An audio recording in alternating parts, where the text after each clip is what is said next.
Son preguntas, non hai que votar. Pasamos logo, punto 8 e 9 do orde do día, que son dación de contas, 8 das resolucións da Alcaldía de data 13 de novembro de 2017 e das resolucións da Alcaldía das Concellerías Delegadas e acordos da Xunta de Goberno Local que están ao dispor do todos os homens e mulleres desta corporación. Entraríamos no punto 10, que é o punto de rogos, preguntas e interpelacións. Lembro-vos que son 2 minutos para o propoñente, 2 minutos para quen resposte, e empezamos con 3 rogos do Partido Popular e logo 3 rogos do BNG. O primeiro rogo do Partido Popular é sobre medidas de seguridade nunha zona verde próxima á Rúa do Pino. María Antón. Grazas, alcalde, boas tardes, noites a todos e todas.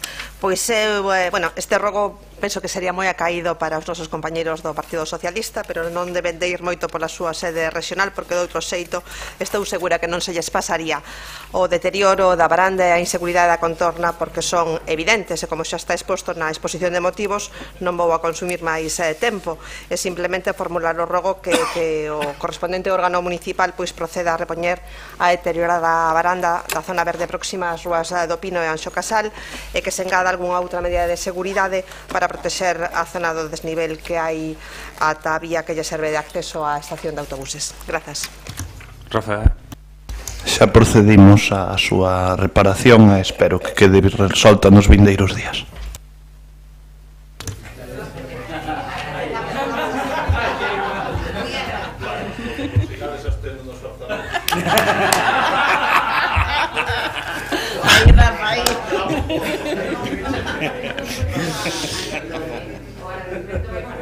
Bueno, vai o segundo rogo do Partido Popular sobre a renovación da rede de abastecemento na Rúa do Hórreo. María. Grazas, alcalde, boa tarde.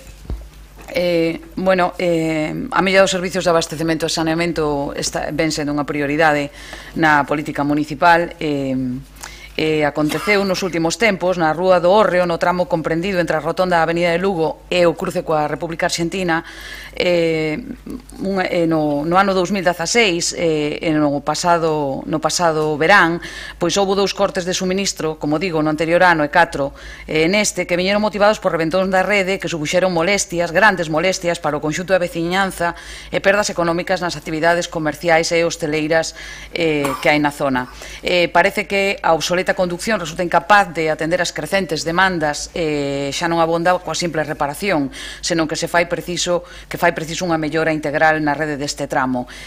Case todas as rúas do ensanche dispoñen dunha nova rede, e as que carecen dela, como é o caso da Praza de Vigo ou da Avenida Vila García, pois xa contan con proxectos.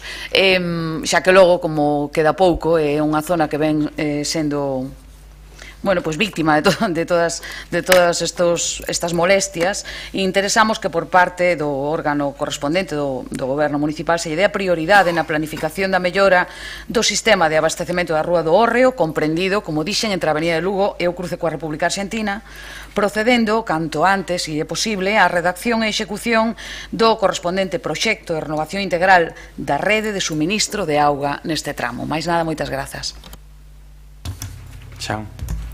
Si é ben certo, tanto no Hórreo como en outros puntos da cidade, como a zona da Almáciga, que cumpre unha renovación a fondo, e será, farémolo cando cheguemos a facelo. Non teño data prevista, pero sí que o facemos e temos constancia do problema. O seguinte rogo é do Partido tamén Popular sobre o emprego de taxis para a articulación dun transporte alternativo á demanda. Alejandro. Gracias, alcalde, boa tarde. Hai uns meses o Grupo Popular trouxo esta pleno unha iniciativa na que formulaba 2 cuestións. Por unha parte, solicitábamos a implantación dun bono taxi para persoas con discapacidade. Por outra banda, solicitábamos que se apostase precisamente polo taxi para implantar en Santiago un servizo de transporte a demanda. A primeira cuestión se foi acollida polo Goberno Municipal, que empezou a desenvolver ese servizo de bono taxi para persoas con discapacidade, e a segunda foi, digamos, parcialmente asumida, posto que efectivamente xa se anunciou, bueno, pois que se traballaría nun servizo de transporte a demanda. O que pasa é que non se pechou a posibilidade de que ese servizo se materializase a través do taxi, podendo quedar aberta a opción de facelo a través de algún sistema de microbuses. Nos entendemos que contra o que poida semellar o servizo de taxi pode ser moito máis eficiente en termos económicos, xa se ten comentado aquí o custe que pode conlevar por persoa un servicio convencional de autobuses, e hai que ter en conta tamén pois a importancia que ten dentro do punto de vista laboral o sector de taxi en Santiago, que bueno, pois dá traballo a máis de 150 persoas, e polo tanto o que pedimos é que con carácter prioritario, con carácter preferente, tamén urxente, se estudie a posibilidade de que ese transporte a demanda se materialice a través do taxi. Ten que ser evidentemente un estudo ben fundado pois para evitar despois conflictos pois con algúns operadores privados que teñen as concesións ata o ano 2019. E por suposto isto é un rogo que formulamos no marco da creenza ilusoria cuasi navideña de que algún día se licitará un novo servizo de transporte urbano colectivo. Grazas. Jorge.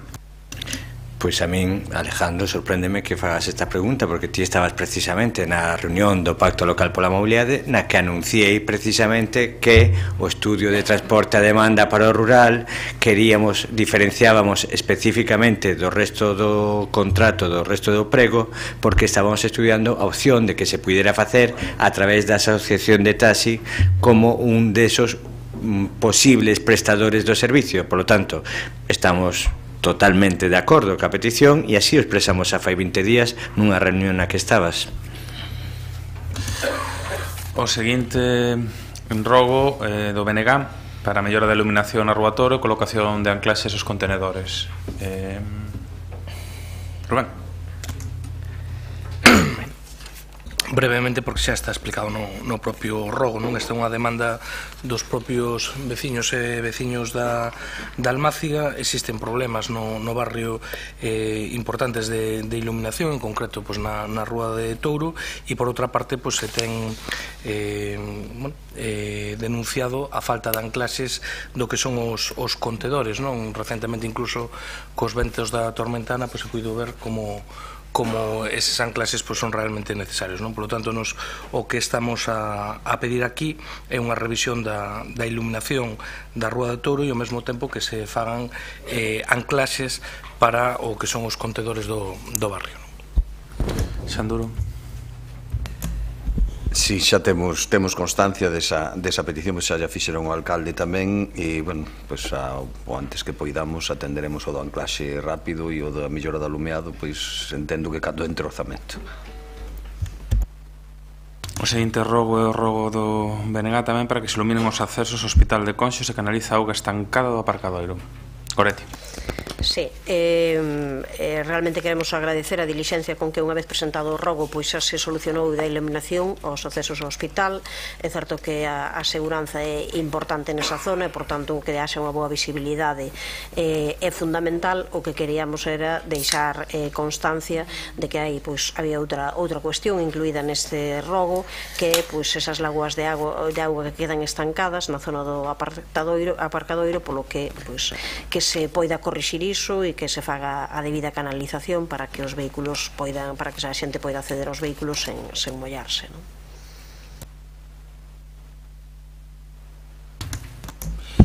Pois como do lúmedo atenderémoslo antes que poidamos, pero sí que tedes razón que existe ese problema.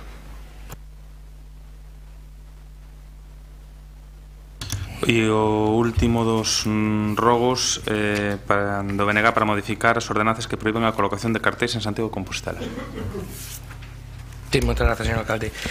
Brevemente, este rogo ben motivado por as últimas propostas de sanción por colocar cartaces en Santiago de Compostela, en concreto cartaces de difusión de mensaxes de eventos sociais, culturais e tamén políticos, e ten unha doble vertente o rogo, non? Por unha parte, o que solicitamos é que se proceda a modificar a ordenanza xeral reguladora de convivencia, residuos e limpieza viaria, e máis tamén a ordenanza municipal reguladora da publicidade e a rotulación para permitir a colocación de cartaces en Santiago de Compostela co fin de favorecer a difusión de eventos sociais, culturais e políticos, así como garantir a liberdade de expresión, e que, por outra banda, que se habiliten os paneis de comunicación social, os que se comprometeu o goberno local, en concreto con o noso grupo, na negociación do orzamento de 2017, e ao mesmo tempo que tamén que se garanta que as empresas constructoras, ainda que neste momento non se está a construir precisamente demasiado en Compostela, pero que cando se construa ou se rehabilite, os paneis, os valados que realizan as empresas de protección da obra, que tamén se poidan garantir para uso para este fin. Xan. Ben, ao respecto da última parte, sí que está prevista reforzar ese aspecto nun borrador da lei de ocupación da lei do regulamento de ocupación da vía pública, que se lle pide uns paneis cunhas determinadas medidas, e outra modificación haberá que estudala con detemento para ver se se pode e como se pode xestionar, pero pareceme unha boa aportación. Remataríamos así cos rogos e pasaríamos ás preguntas, que son 5, e que xa sabedes que teñen un maior tempo, 3 minutos para a proposición e 3 minutos para a contestación, podendo incluso facer unha réplica de 1 minuto se alguén o desexa. A primeira pregunta é do Partido Popular sobre as medidas previstas polo Goberno en relación cos quioscos municipais pechados. Claudio Montiel. Boas tardes a todos. Está a punto de cumplirse 1 año e medio desde que este pleno acordara por unanimidad la regularización, reapertura o retirada de 4 quioscos de titularidad municipal que permanecen cerrados desde el año 2015 en puntos tan céntricos como son la avenida de Juan 23, la Alameda, la Plaza de Vigo e la rúa Bernardo Barreiro de Vázquez Varela. E vaise cumprir 1 ano tamén desde que no pleno de xaneiro se preguntara por parte deste grupo municipal polas previsións para a regularización ao longo deste ano 2017, sen que hasta o momento se teña coñecemento de ningún avance nin medida ninguna por parte do Goberno en relación co acordo dotado, nin para a súa regularización ou reapertura, nin para a súa retirada definitiva liberando o espazo público que estes ocupan. Dado el tiempo transcurrido y el progresivo deterioro de estas instalaciones y teniendo en cuenta que otros ayuntamientos en situación semejante ya han conseguido resolver esta cuestión, formulamos la siguiente pregunta. ¿Pensa o Goberno adoptar algunha medida efectiva e en que prazo para resolver dunha vez a situación destes 4 quioscos, vense a través da súa reapertura ou da retirada e recuperación para a cidadanía do céntrico espazo público que ocupan? Moitas gracias. Non vou facer terapia na contestación, don Claudio, porque senón teria que contar unha longa historia e seguramente vos aburriría, non? Agardo, os primeiros 2 meses do ano deixa resolto a situación nun sentido ou noutro, non? Ou ben pedindo a retirada do mobiliario, que eu creo que vai ser o máis probable, porque, levamos 1 ano de encontros e de cartas e de devoluciones e prazos nos que incluso os administradores da extinción da empresa chegaron incluso a chegar a acordos con comerciantes de Carballo para a colocación de máquinas expendedoras de gominolas e non sei que, nos chegamos a reunir cos comerciantes que non, lle volvimos a decir que había interese que fixaran unha cantidade, está sendo delirante, pero ou pechamos ou determinamos ou pediremos a retirada do mobiliario do espazo público por múltiples motivos. Non ten sentido seguir alongando polo deterioro que teñen en gran parte da cidade. Vale? E entón intentaremos sacar tempo para centralo mellor, porque moitas veces é cuestión de tempo. Vale?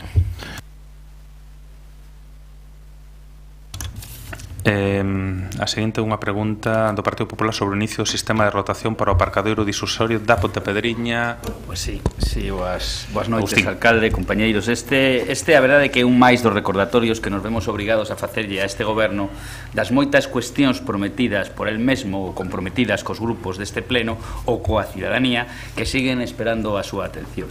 Neste caso falamos unha vez máis da necesaria rotación de vehículos no aparcadoiro de Pontepedriña e da ordenación dos seus arredores. desde que vai facer xa 2 anos, por certo, a Xunta de Galicia rematar as obras e o Concello asumir a súa xestión, o funcionamento do aparcamento disuasorio de Pontepedriña foi obxecto de varias iniciativas do noso grupo na procura de facer efectivo o seu carácter de servizo alternativo para evitar o tránsito urbano. Defendíamos, como tamén o compartía e supoñemos que aínda comparte o Goberno, a implantación dun sistema rotatorio que garantice a mobilidade diaria dos vehículos que estacionan nesa superficie e tamén coa intención de que se mellorase a ordenación e regulación no seu contorno para paliar o estacionamento indiscriminado de vehículos en zonas non habilitadas coa degradación ambiental que iso representa. Tal e como apuntamos no texto da nosa pregunta, a pesar da coincidencia na diagnose e na necesidade de adoptar medidas ao respecto, o Goberno local nada ten adiantado na situación. Sigue sin existir control ningún sobre a permanencia prolongada de vehículos na área habilitada como estacionamento disuasorio e no contorno continúa imperando o libre albedrío a hora de deixar os vehículos, mesmo en ocasións dificultando o acceso e o tránsito de persoas e degradando de xeito inaceptable as zonas verdes. Durante meses, a desculpa para actuar na implantación da rotación viña motivada pola tardanza do Adif en autorizar o cobro nos terreos que no seu día cedera. Con base nese argumento, o Goberno veu xustificando a súa continua inacción. Hai un ano, en decembro de 2016, o Concelleiro anunciou que, mesmo sin contar coa autorización do Adif, lembro, señor Duarte, para realizar o cobro simbólico, o Concello ia instalar xa unhas máquinas para o control e que lle encargaría a empresa Tusa a xestión do aparcamento. Nada sabemos diso. Pasado ese ano, seguimos sin ter nin máquinas, nin sistema ningún que facilite a rotación e, como en tantas outras cousas, na zona do aparcadoiro de Pontepedriña, como na célebre canción, a vida, a final, sigue absolutamente igual. E por iso preguntamos ao Goberno cal é o motivo polo que non se ten posto en marcha ao tal de agora ningún sistema que garanta a rotación no aparcadoiro disuasorio de Pontepedriña, ni se procederá a ordenar o seu contorno e que prazo, por certo, a ver se somos capaces de que vostede dé un prazo, manexa o Goberno para resolver estas dúas necesidades. Pois evidentemente o punto primeiro para non poder cobrar, tal e como expresou, era que no convenio firmado con a Adif hai unha imposibilidade de poder cobrar sobre esos terreos porque había unha cesión para uso gratuito como aparcamento. Compartimos a necesidade de facer un cobro para poder permitir a rotación e despois de reunirnos con Adif plantexamos a opción de incorporalo a un sistema ao sistema de hora de longo tempo, e aí foi cando Adif nos contesta que ese modelo non é posible porque non quedaría garantido a non obtención de beneficios e que habería que participar pola súa parte neses beneficios. A partir de aí cambiamos de estrategia e imos a un modelo no que optaremos por poñer máquinas de control como os aparcamentos como Belvís, pero para eso, se coñecen o aparcamento, tenemos tamén que facer algunha obra que impida que os vehículos accedan e saian por calquera das outras entradas, porque realmente está sin vallar e ahora mesmo un vehículo podería entrar e sair por riba da acera en calquer momento. O modelo no que estamos traballando é ese, se están facendo o estudio económico para poder presentarlo a Adif e facer a adenda ao convenio existente na actualidade. Poder pechar un prazo, neste caso, é difícil porque hai que acabar de pechar este estudio económico e posteriormente firmar con Adif a adenda. Se queres contestarte un minuto? No, facer unha observación, home, a verdade é que pregunto algo concreto. Fai un ano que vostede dixo textualmente que ia a colocar os parquímetros con independencia de pechar o acordo coa Adif. Levamos un ano despois, din vostede que non pode comprometer un prazo para resolver algo. Que eu saiba, ese aparcamento ten unha única entrada en cada unha das dúas beiras. Pero en todo caso, señor Duarte, falando de Pontepedriña, agardo que a fiabilidade dos seus compromisos co barrio sexa millor no caso das vivendas, menos mal que non están os veciños, que no caso do aparcamento, porque obviamente, sinceramente, se é así nas vivendas, mi madre querida. Bueno, pois se alguén utilizou aquel parking ou o coñece, verá que pode acceder subindo, remontando unha beirarrúa de 15 centímetros e pode entrar e sair do parking remontando esa beirarrúa. Por lo tanto, ese sistema de valla ten que mellorarse. Para poder facer unha obra hai que cuantificar a obra, hai que decir cal é esa obra e hai que firmar a adenda do convenio con Adif. Bueno, seguimos. Lembro-vos que non é pregunta, resposta, non hai que convencer. Pero agora hai outra pregunta do PSOE sobre a banda municipal de música. Señor Paco Reyes. Gracias, señor alcalde. A banda de música municipal está a piques de cumprir 170 anos de vida. Mentres a Asociación de Amigos da Banda traballa reo no programa de actos para este aniversario, o Concello de Santiago leva 18 meses en convocar a praza de director da banda de música municipal, posto que dende a marcha do mestre Romero está a ser desenvolvida de forma interina polo subdirector. Isto é o que acontece en Santiago, pero na Coruña, cunha banda con 70 anos de historia, resolveron a praza do subdirector nun mes e cun proceso de selección no que os propios músicos avaliaron e votaron pola persoa máis axeitada despois de dirixir os aspirantes á banda nunha serie de concertos proba. As diferenzas coa Coruña tamén son evidentes na relación de postos de traballo. Así, mentres a da cidade herculina ten 42 prazas con estabilidade laboral e ata 9 máis, un total de 51, con contratos temporais e de reforzo, en Santiago hai 34 e dende que marchou o mestre Romero non se ten realizado contratación ninguna. Na relación de postos de traballo de Santiago existen 4 vacantes, polo que podería haber xa 38 músicos. Estas vacantes correspóndense a 2 prazas de laborais fixos que se xubilaron en maio deste ano e outras 2 de funcionarios para percusión e saxofón, máis as previsións do actual grupo de goberno pasan por cubrir únicamente unha das prazas de laboral fixo amortizando a outra. Por todo iso é polo que o Grupo Municipal Socialista presenta ao Pleno da Corporación a seguinte pregunta para a súa contestación oral. Ten pensado e cando o goberno local cubrir as 4 prazas vacantes na RPT e convocar o concurso para o posto director da banda de música municipal? Gracias, Paco. Branca. Boa tarde a todas e a todos. Non é correcto que existan 4 vacantes. Ditas vacantes foron amortizadas durante o anterior mandato e, como ben sabedes, as prazas amortizadas non podemos cubrilas. A banda municipal pode repoñer o 50% das súas xubilacións deste ano 2017. Aplicando a taxa de reposición podemos cubrir unha praza, un fagot como así o priorizou o seu director. Das súas 2 xubilacións deste pasado ano, cubrirase unha. A atención que presta este goberno á banda municipal está fora de dúbida. O esforzo feito nas contratacións temporais é un feito. Como tamén é explícita a nosa postura sobre unha normativa inxusta que está a desmantelar as administracións públicas, adelgazando o tecido persoal dos concellos, que é algo que nos leva a pedir, como xa fixemos varias veces neste pleno, que o goberno central elimine unha normativa inxusta e permita aos concellos poder contratar persoal desbordando os marcos restrictivos da actual legislación.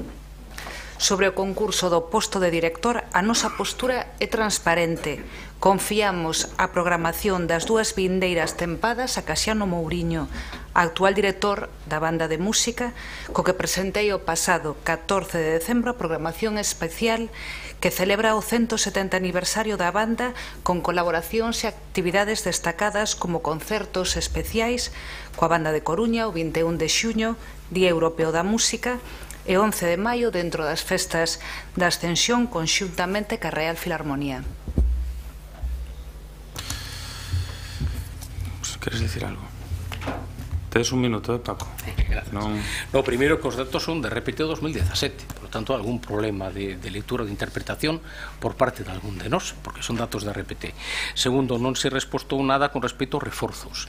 Con respecto á plaza de director, nos non falamos nin dun só nome, é dicir, nos o que entendemos é que ten que facerse un concurso, porque mentres o subdirector este ocupando a plaza de director, o que non temos, entre outras cousas, é subdirector. Por lo tanto, nos entendemos que hai que facer o concurso, que se presente quen queira e que gane claramente o mellor e o máis cualificado.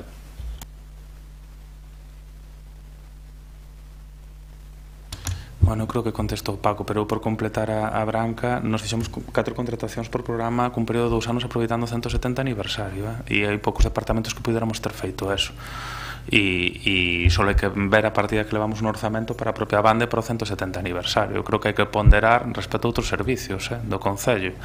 Creo que se quedou ca cuestión do ruxe da banda a principio de legislatura, pero eu creo que hai moitos servicios que teñen agravio comparativo municipal respecto á banda e se está cubrindo todo o que podemos dentro dos contratos programa e dentro do que nos marca a tasa de reposición. A RPT, por certo, non se modificou en 20 anos, claro, esa é a cuestión, pero bueno. Hai outra pregunta do PP sobre a supervisión e cumprimento normativa nun espazo no que incluso se desenvolveron actividades con respaldo municipal. Alejandro. Gracias, alcalde. Como todos sabemos, en esta ciudad la mayoría de los comerciantes o de los hosteleros no pueden abrir un negocio hasta que acrediten el cumplimiento de la normativa urbanística. Se exponen al rigor de un precinto, de una multa coercitiva o de una multa convencional. Ahora bien, con el gobierno de Compostela Berta, pues hay determinados administrados que sí pueden abrir un negocio sin acreditar el cumplimiento de la normativa urbanística y aun concurriendo algún riesgo para la seguridad de las personas. No es la primera vez que los técnicos municipales advierten que la apertura por las bravas de un local puede suponer un problema para la seguridad de las personas. Y no es la primera vez que ustedes meten en un cajón el parecer de los técnicos municipales y permiten que las personas que acuden a un local se puedan encontrar en una situación de riesgo.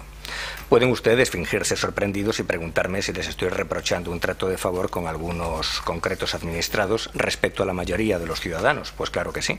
Les advierto, eso sí, que el trato de favor no es una categoría legal, es una categoría, un concepto político. Un trato de favor puede ser constitutivo de un delito o no, puede ser constitutivo de una infracción administrativa o no, o puede ser simplemente constitutivo pues, de una infracción pues, del deber ético de respetar el principio de igualdad.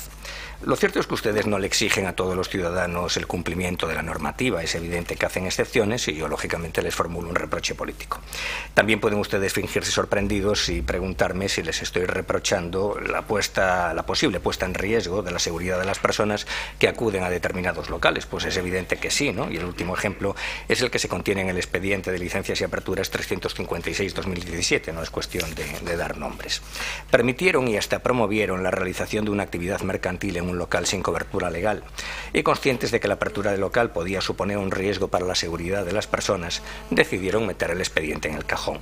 Eso sí, una vez que la sala cerraba definitivamente su actividad, resolvieron el expediente y confirmaron que allí no podía desenvolverse actividad alguna.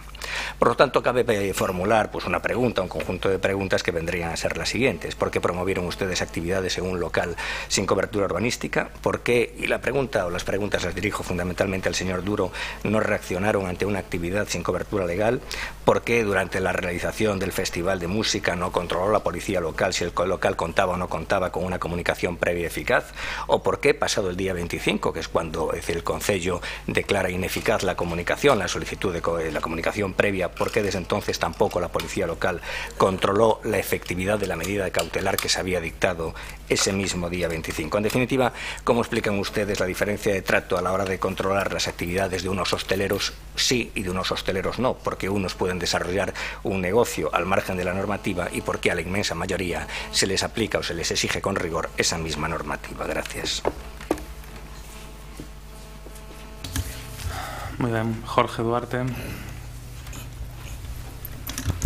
Sorpréndeme que pregunte por Sanduro. Pensaba que era coñecedor do funcionamento desta casa e do Concello. É un tema disciplinario de licencias, polo tanto, voulle contestar eu. Como vostede di, hai unha denuncia e o 12 de setembro hai unha inspección policial na que consta que hai un espacio de ensayo de danza aberto ao público no que non consta que haxa unha comunicación previa.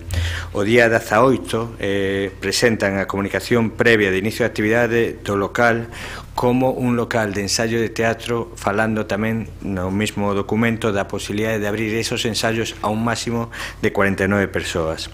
O 25 do 9, desde o Concello se incoa un procedimento de declaración de ineficacia da comunicación previa presentada o día 20, se lle dá un prazo de alegacións de 10 días.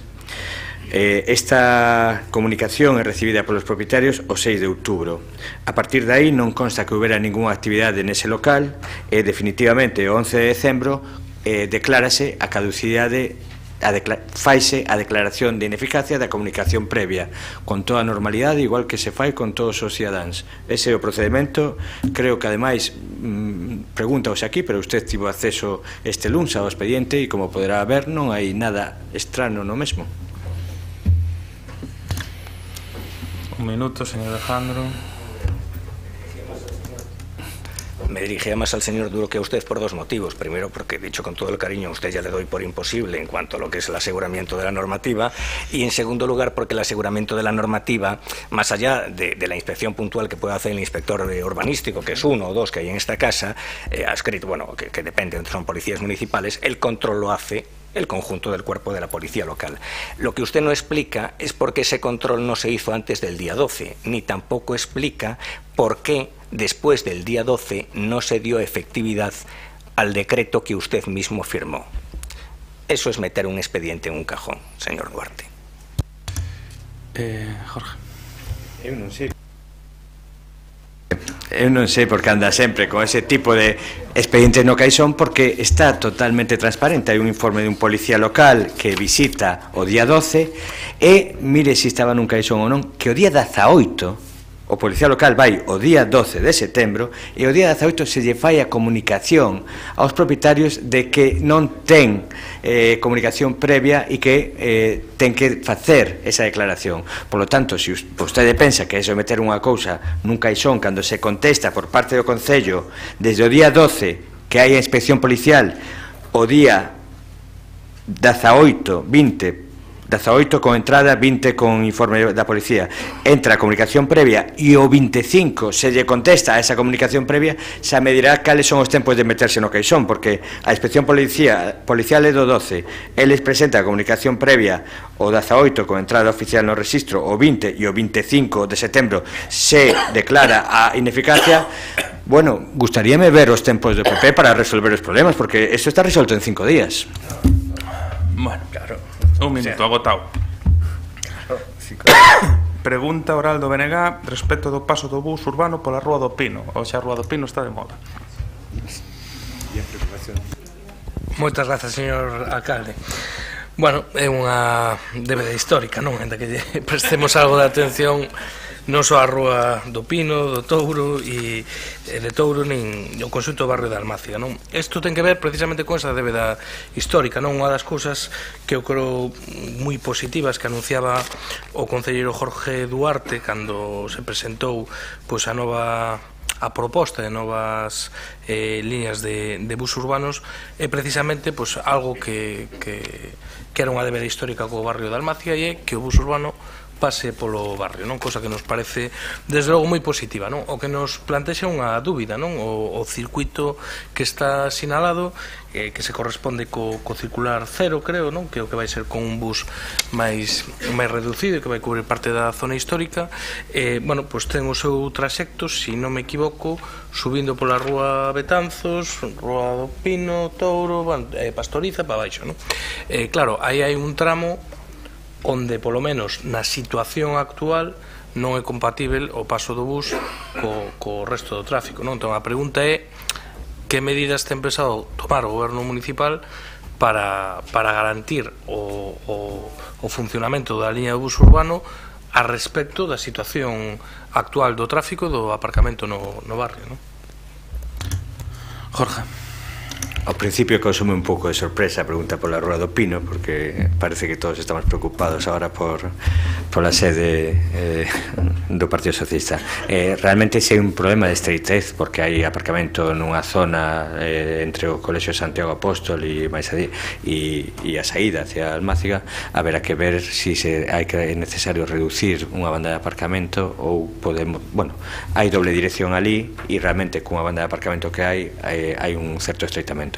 É unha decisión que todavía non está tomada, polo de agora non está dando problemas, vémolo con frecuencia na reunión de mobilidade cos técnicos de tráfico, polo de agora non dá problemas. Si que a introducción do autobús houbera problemas polo estreitamento, habería que eliminar plazas de aparcamento, pero son 4 ou 5, bueno, ou igual 10 as plazas de aparcamento que poden estar afectadas, pero non hai unha solución tomada e a idea sería que funcione como está, porque o autobús, tal e como dixeches, é un autobús máis pequeno, híbrido, que podería pasar, entendemos que sin problema. Bueno, rematamos as preguntas. Pasaríamos á quenda de toma en consideración de mocións presentadas polos grupos municipais, que son 6. Empezaríamos ca primeira do BNG, para o rexeitamento do proxecto de reapertura da explotación mineira no Concello de Touro. Lembro vos que no caso das mocións son 4 minutos, primeira quenda, 2 na segunda. Rubén, a túa quenda.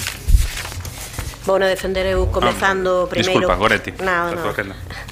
Bueno, comezando por agradecer a Isabel e a Rubén a súa presenza aquí e ademais o seu compromiso representando a un grupo, a un colectivo de veciños e veciñas que levan moito tempo pois intentando frear este proxecto.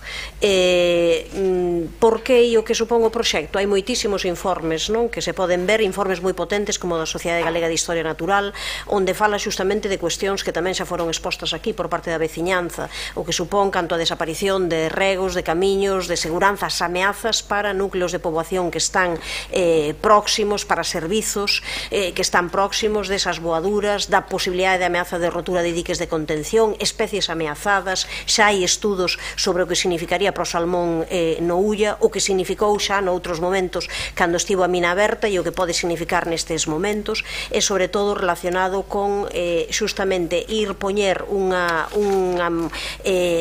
minería expoliadora pois nunha zona de importancia moi grande do sector da agricultura e da gandería, unha zona onde pois se triplican os datos a respecto de persoas que viven da gandería e da pesca a respecto pois do habitual na provincia da Coruña ou mesmo no conxunto do país.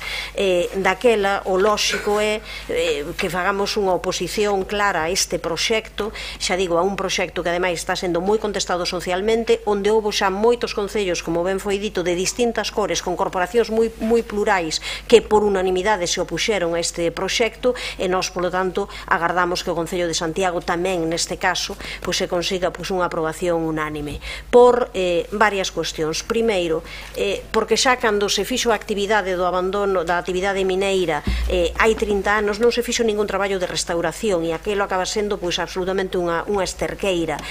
Ali vértese de todo, cinzas de sogama, cunchas de mesillón, residuos, ali todos os vertidos sin control, e todo vai, eses regatos, todo acaba vertendo o Ulla. Non hai garantías de que se hai algún problema coa empresa que nestes momentos fai a solicitude, que entre en quebra, que baixe o prezo do mineral, que haxa calquera cuestión e que de repente abandone a explotación, e que vai pasar? Vai haber restauración? A tío de agora iso non se fixo hai 30 anos. Onde está, desde logo, é lóxica esa desconfianza a respecto de que non hai garantías de que vai pasar. Mais, sobre todo, cando se poñen en riba da mesa que se van xerar postos de traballo, o certo é que tamén temos que denunciar que os postos de traballo que poden aparecer, aparte de ser de baixa calidade, son temporais, son dun tempo limitado, e a cambio diso o que pode acontecer, o que é evidente nesa zona tan rica, que se vai destruir toda unha zona de puxanza gandeira, de puxanza en produción de queixo. Desde logo hai unha granxa aí que pasa por ser a máis grande de Galiza, e hai unhas zonas onde hai fortísimos investimentos, que isto parece que lle estamos pedindo a xente: inviste para logo xa che destruirei. Invisten para facer estruturas agrarias en concentracións parcelarias de labradío, e resulta que logo iso non vai para ningún sitio. Esa creación da balsa mineira, desde logo, é unha ameaza constante. Que pasa cando xa xustamente as augas do Ulla levan unha porcentaxe 10 veces superior ao normal de contido de cobre? Que pasa con esta expoliación, onde ao final o que vai pasar é que van extrair o cobre, e logo este cobre vai aparecer nunha poxa internacional de fora, e onde esa riqueza non vai quedar para nada no país. Así que realmente nós quedaremos co refugallo, nós quedaremos sin posibilidades de desenvolvemento no sector do gando, no sector da pesca, quedaremos con augas contaminadas, cunha riqueza que tiñamos potencial absolutamente paralizada, nunha zona onde hai moito patrimonio, moito turismo, onde hai camiños que pasan por aí, e, por tanto, parecenos que non é de recibo outra posibilidade máis que oporse. Falo, se me permite, non sei se brevemente, sobre as dúas emendas que hai presentadas. Hai dúas emendas presentadas a esta moción do PP e do PSOE. Nos entendemos que as emendas, ao seren de sustitución, neste caso, eliminan o que é a parte importante, porque claro, a parte importante é que nestes momentos a Xunta de Galicia e o Goberno galego saiba que queremos que se denegue a reapertura deste proxecto mineiro, que rexeitamos este proxecto concreto, independentemente independentemente de cantidad de cuestións que aparecen aí, algunhas delas xa están feitas. É dicir, xa hai estudos sobre incidencia do ULLA, xa hai cuestións que teñen que ver con temas de estudos diferentes que están, así que nós entendemos que non se trata de corrixir o proxecto, en todo caso se aparece outro proxecto que en algún momento que se podría falar, pero queremos, eu creo que ten que haber esas garantías e esa seguranza para a veciñanza nestes momentos de oposición a este proxecto mineiro. Entón, se fose unhas enmendas de engádega, poderían poñerse en riba da mesa. Se a enmenda de sustitución, entendemos que se elimina a parte máis importante que aparece aquí, mostrar o rexeitamento claro e o compromiso coa veciñanza e cunha serie de concellos que non é só Touro, senón todo o que pode afectar a Touro, todo o que pode afectar ao Concello de Santiago, e é unha serie de concellos que, por suposto, acaban dando, como ben se dixo tamén anteriormente, na Ría da Arousa. Bueno, entendo entón que se mantén o texto original, rexeitanse as enmendas do PP e do PSOE e seguimos co debate co texto original. Paco? Gracias, señor alcalde. A mí gustaríame, despois da descripción do proxecto que ben feito a concelleira do Bloque Nacionalista Galego, a mí gustaríame incorporar un concepto que é o de desenvolvemento económico cualitativo que recolle a nosa Constitución no seu artigo 45, que di que a defensa da productividade e da creación de riqueza no marco do interese xeral ten que ter en conta tamén os costes ambientales e os costes sociais que comporten ese obxectivo de desenvolvemento da riqueza. E hai que considerar conxuntamente este artigo tamén co artigo 53.3 que proporciona a cuestión ambiental un carácter básico e principal do noso sistema constitucional. De feito, gustaríame facer unha referencia a unha sentenza do Tribunal Constitucional do 32, a de 4 de novembro, que di textualmente que se ten que armonizar a utilización racional dos recursos naturais ca protección da natureza. Por lo tanto, neste caso, nos entendemos, e por eso presentábamos a emenda, porque entendíamos que era máis detallada a nosa emenda.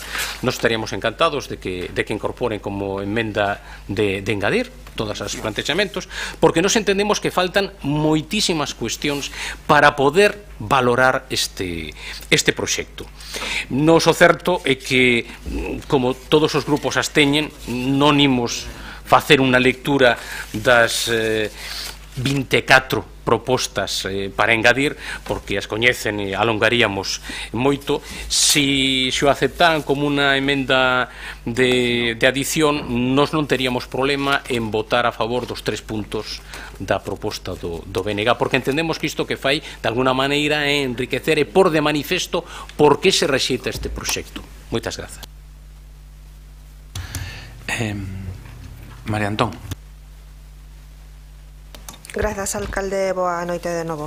Eu tamén, en primeiro lugar, quero saudar en nome do Grupo Popular os representantes da plataforma veciñal Mina do Pino Non e agradecerlles que teñan manifestado a súa preocupación pola reapertura da denominada Mina de Touro neste pleno. Como todos vostedes saben, este é un asunto que se ten debatido en diferentes escenarios, nos concellos máis afectados como Touro ou Pino, pero tamén no Parlamento de Galicia e, sobre todo, que o Executivo galego ten feito declaracións nas que manifestaba que a decisión que se adopte vai estar tomada con todas as garantías técnicas, garantías urbanísticas e garantías medioambientais. Neste sentido, os veciños e veciñas deben ter a confianza de que a tramitación administrativa e procedimental será rigorosa e deberá contar con todos os informes favorables. A posición deste Grupo Popular o respecto do proxecto é de neutralidade absoluta en respecto da legalidade, pero tamén no convencemento de que o proxecto actual pode ser mellorado, para presentar unha documentación máis completa que permita unha mellor valoración do mesmo. Realizamos así unha emenda á moción do Bloque Nacionalista Galego neste sentido, que xa vemos que non vai a ser aceptada. E teño que decir que sorpréndeme esta moción do Bloque Nacionalista Galega, que só podo entender desde o cinismo político que caracteriza o Bloque Nacionalista Galego. O señor Cela debe recordar de primeira man, porque era director xeral do goberno bipartito que aprobou a Lei de Minería de Galicia no ano 2008. E non era un membro máis dese goberno, senón que era parte, precisamente, do goberno que tramitou e defendeu a lei. O Bloque Nacionalista Galego, que daquela dicía que a lei fixa un marco estable, a seguranza xurídica e unhas regras para as administracións, os empresarios e os traballadores, o cal implicará que o desenvolvemento mineiro no noso país se faga baixo parámetros de normalidade, responsabilidade e respecto medioambiental. Afirmaba o entón conselleiro do Bloque Nacionalista Galego que a actividade mineira ten gran importancia para Galicia, tanto na creación de emprego, en PIB, etc. E suliñaba que a actividade mineira galega, como calquera actividade mineira, localízase alá onde están os recursos. Non se pode xogar coa súa ubicación, hai que sacar o recurso alí onde está. Presumían vostedes en 2008 que era unha lei pioneira no Estado, que establecía un procedimento integrado de outorgamento que simplificaba a intervención administrativa. Dicía o conselleiro que para as persoas solicitantes dos dereitos mineros mellorábase e axilizábase a xestión administrativa. E hoxe vostedes veñen aquí a pedir que instemos ao Goberno galego a que non aplique a lei que vostedes aprobaron. Vostedes veñen aquí a que este Concello lle diga á Xunta de Galicia que denegue a apertura deste proxecto sen cumprir o trámite administrativo legalmente establecido na lei que vostedes aprobaron. Isto ten nome e apelidos en dereito, chámase prevaricación. Pero hai máis. Vostedes saben que para tomar unha decisión ou outra, para autorizar ou denegar un proxecto mineiro, debe quedar garantido o cumprimento das normas urbanísticas, medioambientais, técnicas, e para iso o proxecto sométese a diferentes informes. Neste caso, solicitáronse máis de 14 informes. Non vou a facer un longo relatorio.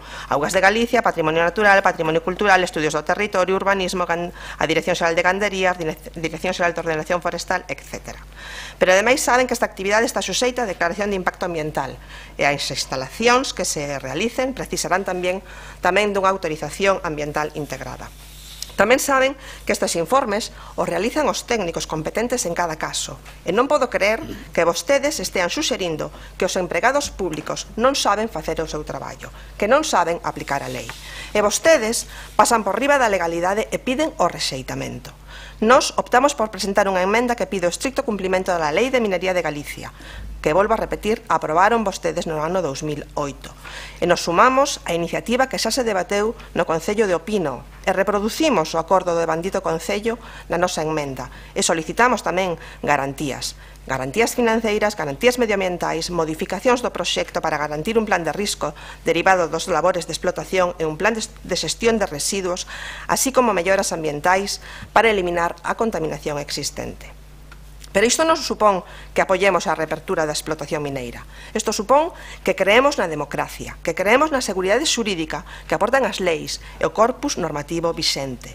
Supón que creemos no traballo dos nosos empregados públicos, na súa profesionalidade, na súa ecuanimidade e na súa imparcialidade na aplicación da normativa.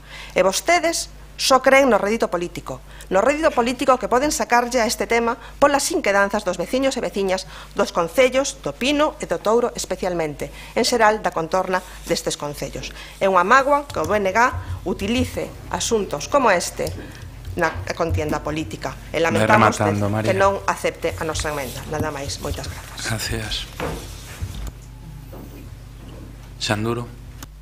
Eu vou ser moi breve, temos coñecemento deste asunto desde hai tempo, estuvemos reunidos cos membros da plataforma, que aproveito para saudar, e vamos a votar a favor da moción en toda a súa integridade. Moretti. Sí. Ben, hai dúas cuestións sobre as que quería comentar o que acaba de dicir a portavoz do Partido Popular. Por un lado, nós non nos opoñemos á actividade mineira nesta moción, senón a este proxecto mineiro concreto. Pode haber proxectos mineiros que poidan ter outro tipo de informes, pero sobre este xa houve moitos, e non só únicamente do Bloque Nacionalista Galego, senón, como ben saben, moitos proxectos avalados por expertos, por especialistas na materia, que deixan ben claro cales son os problemas desde o punto de vista non só ambiental, senón tamén social e senón tamén económico deste proxecto mineiro concreto. Por iso, non únicamente nós, senón moitos concelleiros e concelleiras e concellos onde hai persoas do Partido Popular que tamén votaron a favor destas moción. Por tanto, non sei se está acusando a todos estes concelleiros e concelleiras de querer, neste caso, decir que o que se está facendo nestes momentos non vale. E, por tanto, por suposto que nos mantemos en dicir que a estes vecinos veciños e veciñas, é lóxico que teñan toda a súa desconfianza, porque entendemos que chove sobre mollado, que non é unha cuestión de dicir imos confiar, e que o problema é que aquí xa houve unha explotación mineira e que se vexan o estado en que está agora esa explotación mineira, todo absolutamente unha superficie chea de lodo, chea de escoria,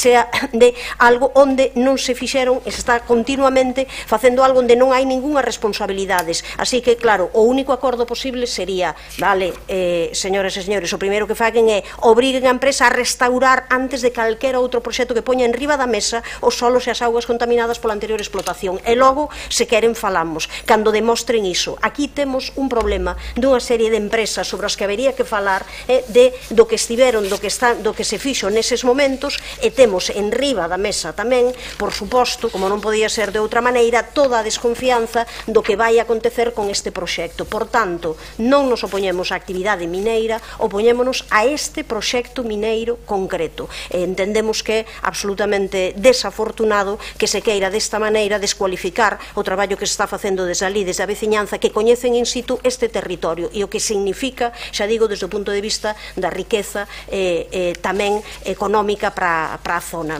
Así que, por suposto, imos manter a nosa moción. Entendemos que os engadidos que fai a proposta do Partido Socialista pode ser unha transacción como unha cuestión que se engada, aínda que non deixo de notar que hai unha certa contradición entre instar a Xunta a que se denegue esa reapertura deste proxecto mineiro, a decir que se teñan en consideración esta serie de cuestións que, en certa maneira, pois parece que está abrindo esa posibilidade, porque moitas das cuestións que conta aquí o Partido Socialista, que pon, como por concreto o punto 4, que se fagan estudos sobre incidencia no Ulla, eses estudos xa están feitos, pero de calquera maneira sí que aceptamos para intentar que teña o maior número de apoios posibles que se incorporen á moción. A cuestión é, señor secretario, que a emenda que era de sustitución pasa a ser considerada de adicción. Un punto a maiores. Hoxe estamos co tema das emendas eclécticos. Eclécticos estamos. Hoxe toca Prenadal, emenda.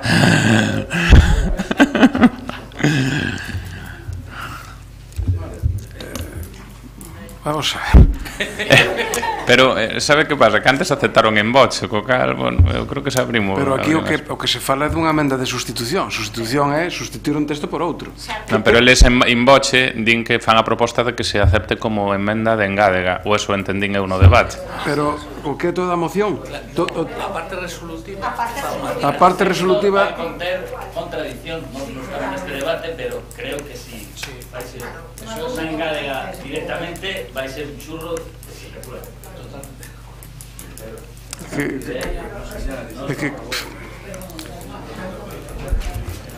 A ver, quen acepta son os proponentes, é dicir, non vou decir eu...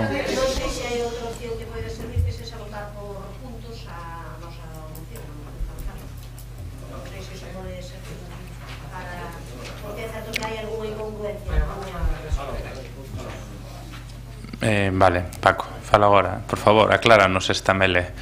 Veña, vai, a túa para aclarar, o primeiro de todo tamén para saudar a Rubén Souto e Isabel García Vila pola súa presenza e pola súa paciencia, e agradecerlle a unha e a outra.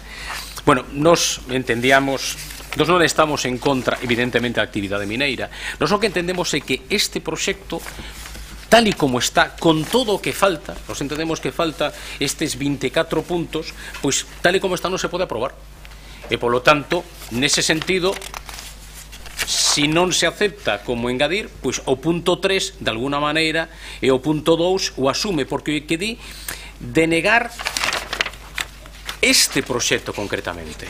Do mesmo xeito que rexeitar este proxecto concretamente, que nos entendemos que faltan estes 24 puntos. Polo tanto, se se entende complexo do punto de vista xurídico incorporalo, o noso voto vai ser favorable aos 3 puntos que marca o Bloque Nacionalista Galego. Moi ben, pois se mantén o texto original. E agora lle tocaría a María Antón. María Antón, queres segunda quenda? Non queres? Non, eu simplemente constatar que efectivamente a voceira do Bloque Nacionalista Galego nesta ocasión pois rexeita o que eles mesmos aprobaron no ano 2008 porque non confían no cumprimento da súa propia lei. Entón, bueno, pois nos insistimos no respecto da lei e na confianza nos empregados públicos. Moi ben, Xan, algo que engadir? Eu simplemente engadir facendo o turno de Xan que estamos comprometidos cas reivindicacións da plataforma e que como Concello entendemos que non é alleo a loita que está a ter e que nese sentido como institución de aí o voto favorable que anunciou Xan e que claramente está representado tamén na exposición que fixo Goretti. Vale. Entón pasamos a votar, señor secretario. Votos a favor desta moción do BNG para o resitemento do proxecto de reapertura da explotación minera no do conciliador. Votos a favor. Compostela Berta, BNG PSOE. Votos en contra. 0. Abstencións, Grupo Popular. Por lo tanto, a moción quedaría aprobada. Pasaríamos á segunda moción, que é unha moción do Partido Popular para solucionar a situación dunha familia residente na Rúa do Touro e que hai unha emenda presentada por Compostela Berta, o digo, a hora de clarificar, xa que hoxe é o día das emendas, a moción. Non ates? Pensei que defendías ti, María. Agustín, a tua quenda. Boas tardes. Un saúdo á representación veciñal que nos aproximou a visión deste problema. O asunto que traemos a este pleno é certo que non é unha cuestión sobrevida, mantense latente dende hai máis de 2 décadas. Tal e como recollemos no texto da nosa iniciativa, o Departamento de Servicios Sociais do Concello coñece a perfección o grave problema da familia da que estamos a falar. Trátase dun problema de convivencia no que, a pesar das múltiples actuacións levadas a cabo ao longo de tempo para tratar de reconducir o grave situación xerada, mantense o malestar, mantense a problemática. Hai un longo camiño andado durante anos, con múltiples xuntanzas bilaterais, IGVS Concello, xuntanzas multidepartamentais, Concello, IGVS, Sergas, Consellería de Política Social e Funga, Fundación Galega de Tutela de Adultos, sin chegar a unha solución, é certo. A Xunta de Galicia mesmo chegou a procurar a finais do ano pasado a colaboración da Fundación Secretariado Xitano, que manifestou a súa imposibilidade de mediación con a familia da que estamos a falar, e tamén os servicios sociais do Concello, a pesar das continuadas accións desenvolvidas durante anos, acabaron por recoñecer a falta de resposta desta familia a intervención socioeducativa. Por lo tanto, se o Concello, a través do Departamento de Servicios Sociais, é consciente dese grave presuicio para a comunidade veciñal, ten que ser consciente tamén de que a Xunta de Galicia debe velar polos dereitos deses veciños e non pode deixar de aplicar as leis vixentes, a Lei de Vivenda de Galicia, a Lei da Propiedade Horizontal ou a Lei de Arrendamentos Urbanos. Todas estas leis impóñenlle a Xunta a necesidade de actuar a fin de salvaguardar as normas de convivencia e tamén os dereitos de terceiras persoas, pois a Administración Autonómica non pode obviar que os dereitos do conxunto dos veciños das vivendas de promoción pública son tan dignos de protección como os do resto dos veciños dese barrio da nosa cidade. Na última xuntanza da reunión multidepartamental en xuño de 2017 adoptouse o acordo unánime de solicitar ao Ministerio Fiscal a revisión da capacidade legal dos membros da unidade familiar e o internamento asistencial non voluntario, medida que foi finalmente arquivada. A Xunta ten rematado, por certo, o expediente de desafiuzamento administrativo e, en consecuencia, o paso seguinte sería o efectivo desaloxo desa vivenda. En relación con este procedimento legal, o pasado 16 de outubro deste ano, a propia Concellera de Servicios Sociais, dona Concha Fernández, mediante un escrito dirixido ao Instituto Galego da Vivenda e o Solo, contemplaba a posibilidade do desafiuzamento desta unidade de convivencia no caso de que se ofrecese unha alternativa real de aloxamento desde o organismo autonómico. Atendendo a este escrito da Concellera no que consideramos un exercicio responsable das competencias autonómicas, o IGVS fixolle un ofrecemento ao Concello de varias alternativas de aloxamento para a referida familia, o denominado bolo alugueiro social, o programa Realuga para a rehabilitación de vivendas ou incluso a posibilidade de colaborar co Concello na adecuación dun inmoble que se axuste ás necesidades desta familia, facilitando así o seu realoxo na forma que os servizos municipais consideren que se adapte mellor ás características familiares e de convivencia destas persoas. Tendo en conta todas estas circunstancias e o crecente malestar que se respira entre a veciñanza do barrio do que fun testemunha fai uns días, considerando que este pode ser o momento axeitado para procurarle unha solución ao descontento existente na unidade de convivencia e no seu contorno, o Grupo Municipal Popular presenta esta proposta de acordo para promover unha acción conxunta e coordinada das administracións local e tamén autonómica. Confiamos no apoio unánime a esta iniciativa que podría contribuir a solucionar un longo problema de convivencia, achegando unha resposta aceitada tanto para os integrantes desa unidade de convivencia como para o conxunto da veciñanza da Rúa de Touro e de boa parte do barrio da Almáciga. En relación coa emenda presentada por Compostela Aberta, non imos a aceptala, posto que se trata de medidas xenéricas as que recollen vostede e de futuro, xenéricas e de futuro, e aquí estamos falando dun tema concreto. Vostedes pois dirixen unha serie de medidas a Xunta de Galicia, propoñen afrontar con medidas xenéricas un caso concreto e puntual, e polo tanto nos o que creemos é que ante este problema puntual temos que adaptar unha solución concreta que, por certo, foi indicada no derradeiro escrito, se non teño mala información, polo propio IGUS. Moitas grazas e máis nada. Entendo entón que se rexeita a emenda, non, Agustín? Moi ben. En Goretti... Sí, ben, eu quero saudar tamén a Xosé Beiroa en nome da veciñanza que tamén nos fixo aquí un relato que dá conta, é certo, do sufrimento, como ele mesmo decía, pois desta situación, e creo que debíamos de comezar por autocríticamente, como colectivo, como corporación, asumir pois a responsabilidade por non sermos capaces de solucionar este tema antes de outra maneira. Desde logo esta é das moción, esta sí, que personalmente eu considero que non deberían de vir a pleno, que isto sí que se debería de solucionar de outra maneira, a través de outras canles.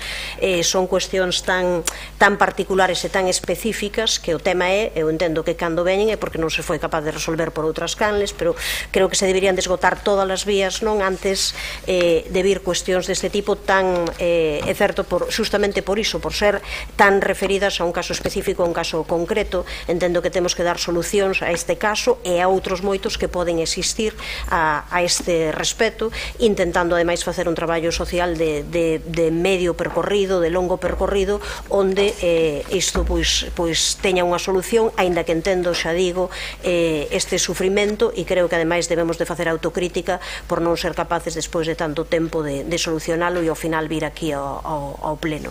Entendía tamén que estando de acordo coa cuestión proposta, tendo en conta esa especificidade, nós sí que víamos positivos que houbese pois unha incorporación, como aparece na emenda proposta por Compostela Aberta, de cuestións máis xerais que enmarquen isto nunha necesidade dunha actuación a fondo a este respecto. Creo que o que aparece aquí, eu pediría, vamos, que sí que se tivese en conta para que non se vise pois ese caso tan concreto e tan específico, que ese caso que se solucione a través das vías pertinentes, que haxa un compromiso aquí por parte da área correspondente de servizos sociais para que ese tema se solucione, máis ao mesmo tempo, por suposto, que poida existir esa dotación para facer un programas, pois iso de incorporación, de aloxamento de inclusión en vivendas públicas, cun programa de máis longo alcance. Imos deixar. Paco. Gracias, señor alcalde. Bueno, primeiro é saludar a José Beiroa en representación dos veciños e, dende logo, nos engadimos a autocrítica que se acaba de facer neste pleno. Nos non imos entrar, sinceramente, na problemática do caso concreto que corresponde a servicios sociais, a súa valoración. Nos teríamos prestado exactamente igual atención á proposta do Partido Popular se se tivera feito dentro dunha óptica máis xenérica, porque a verdade é que, desgraciadamente, hai máis casos, e nos coñecemos algún máis similares na nosa cidade. Nos non facemos absolutamente ninguna valoración negativa con respecto ás alternativas plantexadas para un realoxamento, como recursos que ten a Xunta e que se recollen na exposición de motivos. O que sin que me gustaría sería aproveitar a oportunidade para decir dúas cousas, que están ben as propostas de solucións, pero hai que mellorar a eficiencia destas solucións e destes programas. En primeiro lugar, porque existe unha falta de transparencia importante no sentido de que nos preguntamos aos nosos compañeros do Parlamento a información sobre o número de vivendas existentes como recursos de oferta e non se ten ese coñecemento. É certo que agora plantean a creación dun observatorio que xa estaba previsto na lei de 2008, que na lei de 2012 do Partido Popular desapareceu do texto e que agora pois se promove. E despois, pois, por de manifesto, un tema que nos entendemos que é importante, porque a execución do orzamento para facer efectivas estas medidas, estes plans de acceso á vivenda a día de hoxe está no 11,5%. Vale, aproveitando para facer esta crítica, o noso voto vai ser favorable á proposta do Partido Popular. Concha. Bueno, boa tarde. En primeiro lugar, boas tardes a Xosé Beiroa, agradecerlle as súas palabras claras e medidas, porque sei de primeira mão que sufre unha traxedia dende hai 27 anos. Reunínme con el no último ano, polo menos en 6 ocasións, para abordar esta situación que, desafortunadamente, non é única na cidade.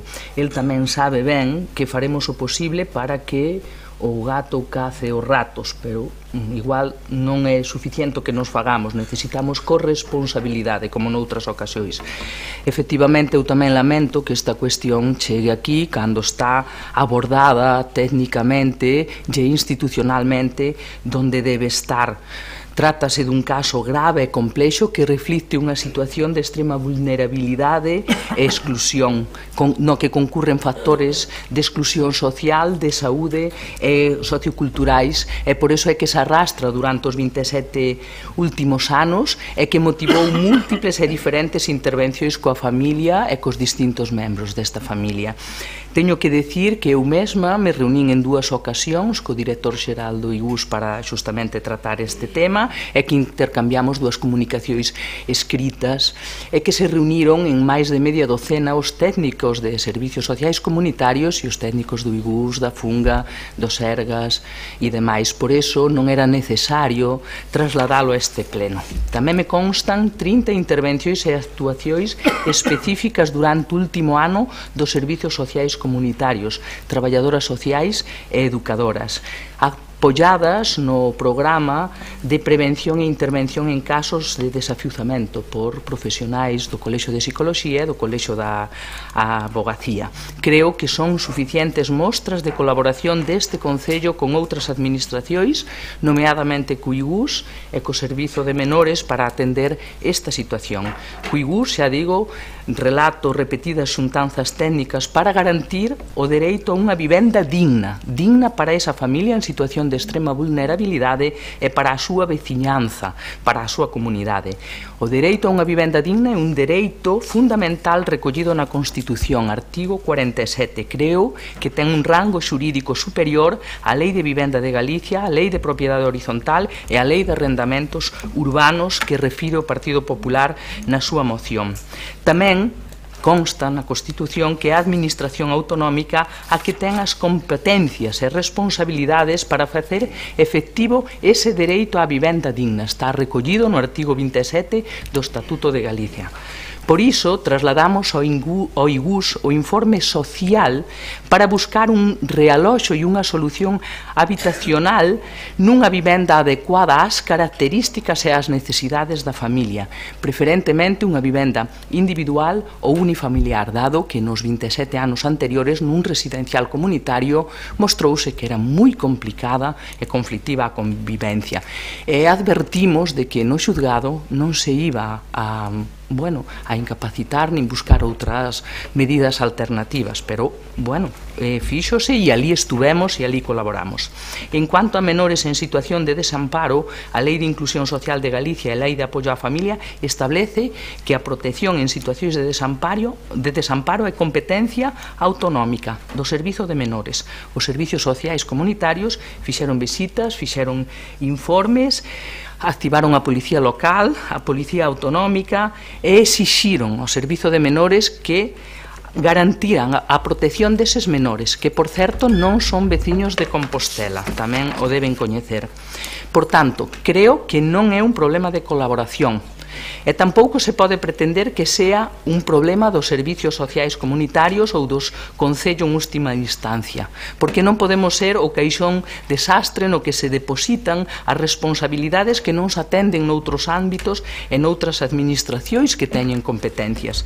Tampouco é un problema de prestacións, non é un problema de bono aluga, non é un problema de realuga. A Ordenanza de Garantía Básica Cidadá prevé unha renda básica, prevé pago de alugueiros, pago de equipamentos equipamentos e mobiliario básico, de suministros básicos de auga, enerxía eléctrica, pero non é un problema dese tipo, é un problema de vivenda, porque non hai vivenda no mercado libre para esta familia e outras familias en situación semellante. Quen aluga a familias nunha situación de extrema vulnerabilidade como esta? Quen aluga a quen ten unha renda mínima que non é embargable? Quen busca alugueiro e atopa alugueiro en Santiago por unha prestación non contributiva de 397 euros a 500 euros? Por iso estamos de acordo en abordar coordinadamente e colaborativamente este problema e non aceptamos un desafiuzamento, non aceptamos a solución dun desafiuzamento e deixar esta familia sen teito nas rúas de Compostela. E unha vez máis incorporábamos que o IGUS se dote dun parque suficiente e diverso, non só en residenciais comunitarios, sino en vivendas unifamiliares ou individualizadas para atender situacións específicas con características particulares, e por eso exixemos tamén que se dote dun servizo de técnico social para acompañar, coordinar e intervir en situacións como estas. Non aceptando a emenda, absterémonos, porque, obviamente, a colaboración está máis que demostrada e creíamos que era unha boa ocasión para abordar a situación como merece. Lembro vos que tedes segunda quenda para seguir expoñendo os argumentos, non fai falta expoñer a alongar o tempo. Agustín, segunda quenda. Moitas gracias, alcalde. Serei breve despois da longa intervención da concelleira. Non necesitamos que vostede recorde a este grupo o marco legal existente, nos temos claro cal é o marco legal. Preguntábamos, e ao final vostede trasladou a seu posicionamento do voto ao respecto do compromiso que tiña o Concello ao respecto do ofrecemento do IGVS para resolver un problema que é certo que ven de lonxe, pero en todo caso, e simplemente para rematar, é curiosa a forma de entender a democracia de vostedes, é curiosa a súa maneira de non ver o que fan e logo despois recriminar o que facemos outros. A portavoz de Compostela Aberta trouxo a este pleno un asunto ao respecto dunha resolución judicial que afectaba a unha persoa sin teito. Vostede o fixo porque o considerou axeitado. Os señores do BNG trouxeron a este pleno un problema persoal dunha cuestión laboral dunha empresa de transporte. Bueno, tamén é o seu dereito. Nos, lóxicamente, somos coñecedores dunha problemática e trasladamos esa problemática ao pleno no mellor dos tonos, para que vostedes se posicionen ao respecto dun ofrecemento que deixou claro o IGVS. Que pasa, señora Fernández, que vostede é unha maestra en pedirlle o resto que vostede non é capaz de facer? Vostede calqueira ten que ter uns servicios sociais, porque parece ser que os servicios sociais do Concello non están para resolver os problemas que, lóxicamente, están no seu ámbito competencial, non do Instituto Galego da Vivenda e do Solo. Goretti. Ben, eu quero facer referencia únicamente por esta última consideración do portavoz do Partido Popular, que vexo ben diferentes casos de discriminación laboral, casos de acoso que foron traídos aquí, porque non son cuestións puntuais, senón casos de discriminación laboral habituais a respecto dunha legislación sobre a que debemos de posicionarnos. Penso eu casos, ademais, que causan uns problemas graves e sobre os que temos que chamar a atención a respecto de cuestións que eu creo que entran no índole do que dentro dos servizos sociais, dentro de todos aqueles recursos que poida ter o Concello, se debe solucionar. De calquera maneira, nós o que temos claro como BNG é que esta cuestión hai que resolvela xa, e que o que non se pode deixar que se continúe con esta situación de problemas de convivencia graves unha e outra vez, que hai que poñerlle solución a isto, mas si que é certo que tamén entendíamos que era unha boa ocasión para que non fose única e exclusivamente enfocado nunha cuestión particular, senón ver que é necesario, xa digo, a nivel xeral, dotar e abordar o tema da vivenda pública como importante para conxunto de colectivos que poden ter estes ou outros problemas similares. E nese sentido, sí que nos parecía moito máis interesante a proposta de inclusión e de mirar o contexto e non únicamente esta especificidade, pero sempre, por suposto, reclamando que esta situación se resolva. Nada que decir? Algo que decir, Concha? Un minuto, nos o que si temos claro é que non vamos a aceptar unha situación de desafiuzamento sin que haxa unha alternativa de vivenda habitacional. Por iso solicitamos ao IGUS unha vivenda adecuada no seu momento, que é quen ten competencias e dotación en parque de vivenda pública e social. Pasamos a votar, señor secretario. Votos a favor da moción do PP relativa a solucionar a situación a final residente na Rúa Touro. Votos a favor.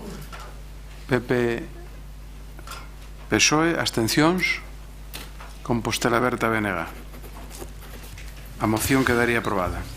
Seguimos ca seguinte moción, que é unha moción do BNG contra a suba de peaxes na P9, para cal hai unha emenda do PSOE.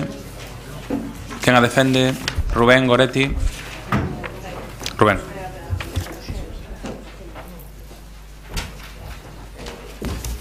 Tedes a emenda?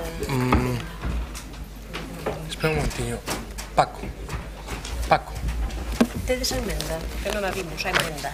Vai falar ali con Viroa, en este caso. Non. Eu non.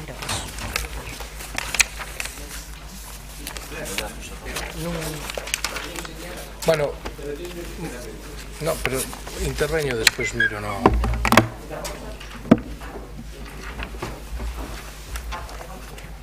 ¿La tienes tú? A ver.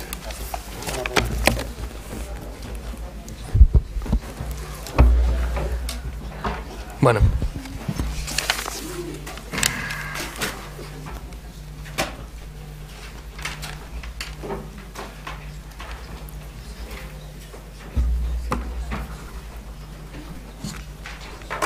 Gustavo, mira a ti. Sí, señor alcalde. Sí, señor alcalde. Cando queira, que foi unha cuestión que non tiñamos aquí a emenda do Partido Socialista.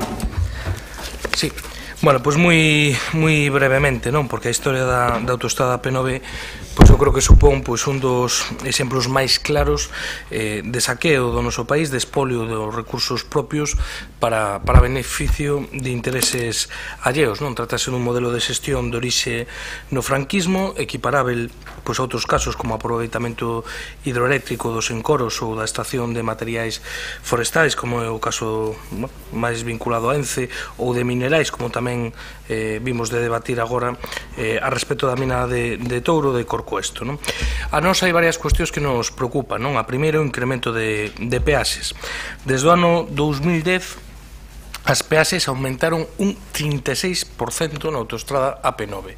O IPC, pola súa contra, só un 9,8%. É dicir, aumentaron 4 veces máis as peaxes que o coste da vida. En 2016, a empresa que xestiona a autoestrada ingresou 138 millóns de euros. Deles, 46 millóns son de beneficios despois de impostos. É dicir, de cada 3 euros que pagamos de peaxes, un euro inteiro é beneficio neto para a empresa. Por certo, e se me permiten aquí un paréntesi neste pleno, o 38% dese beneficio corresponde a un fondo de capital norteamericano que ten un nome moi acaído, que é Capital Corsario.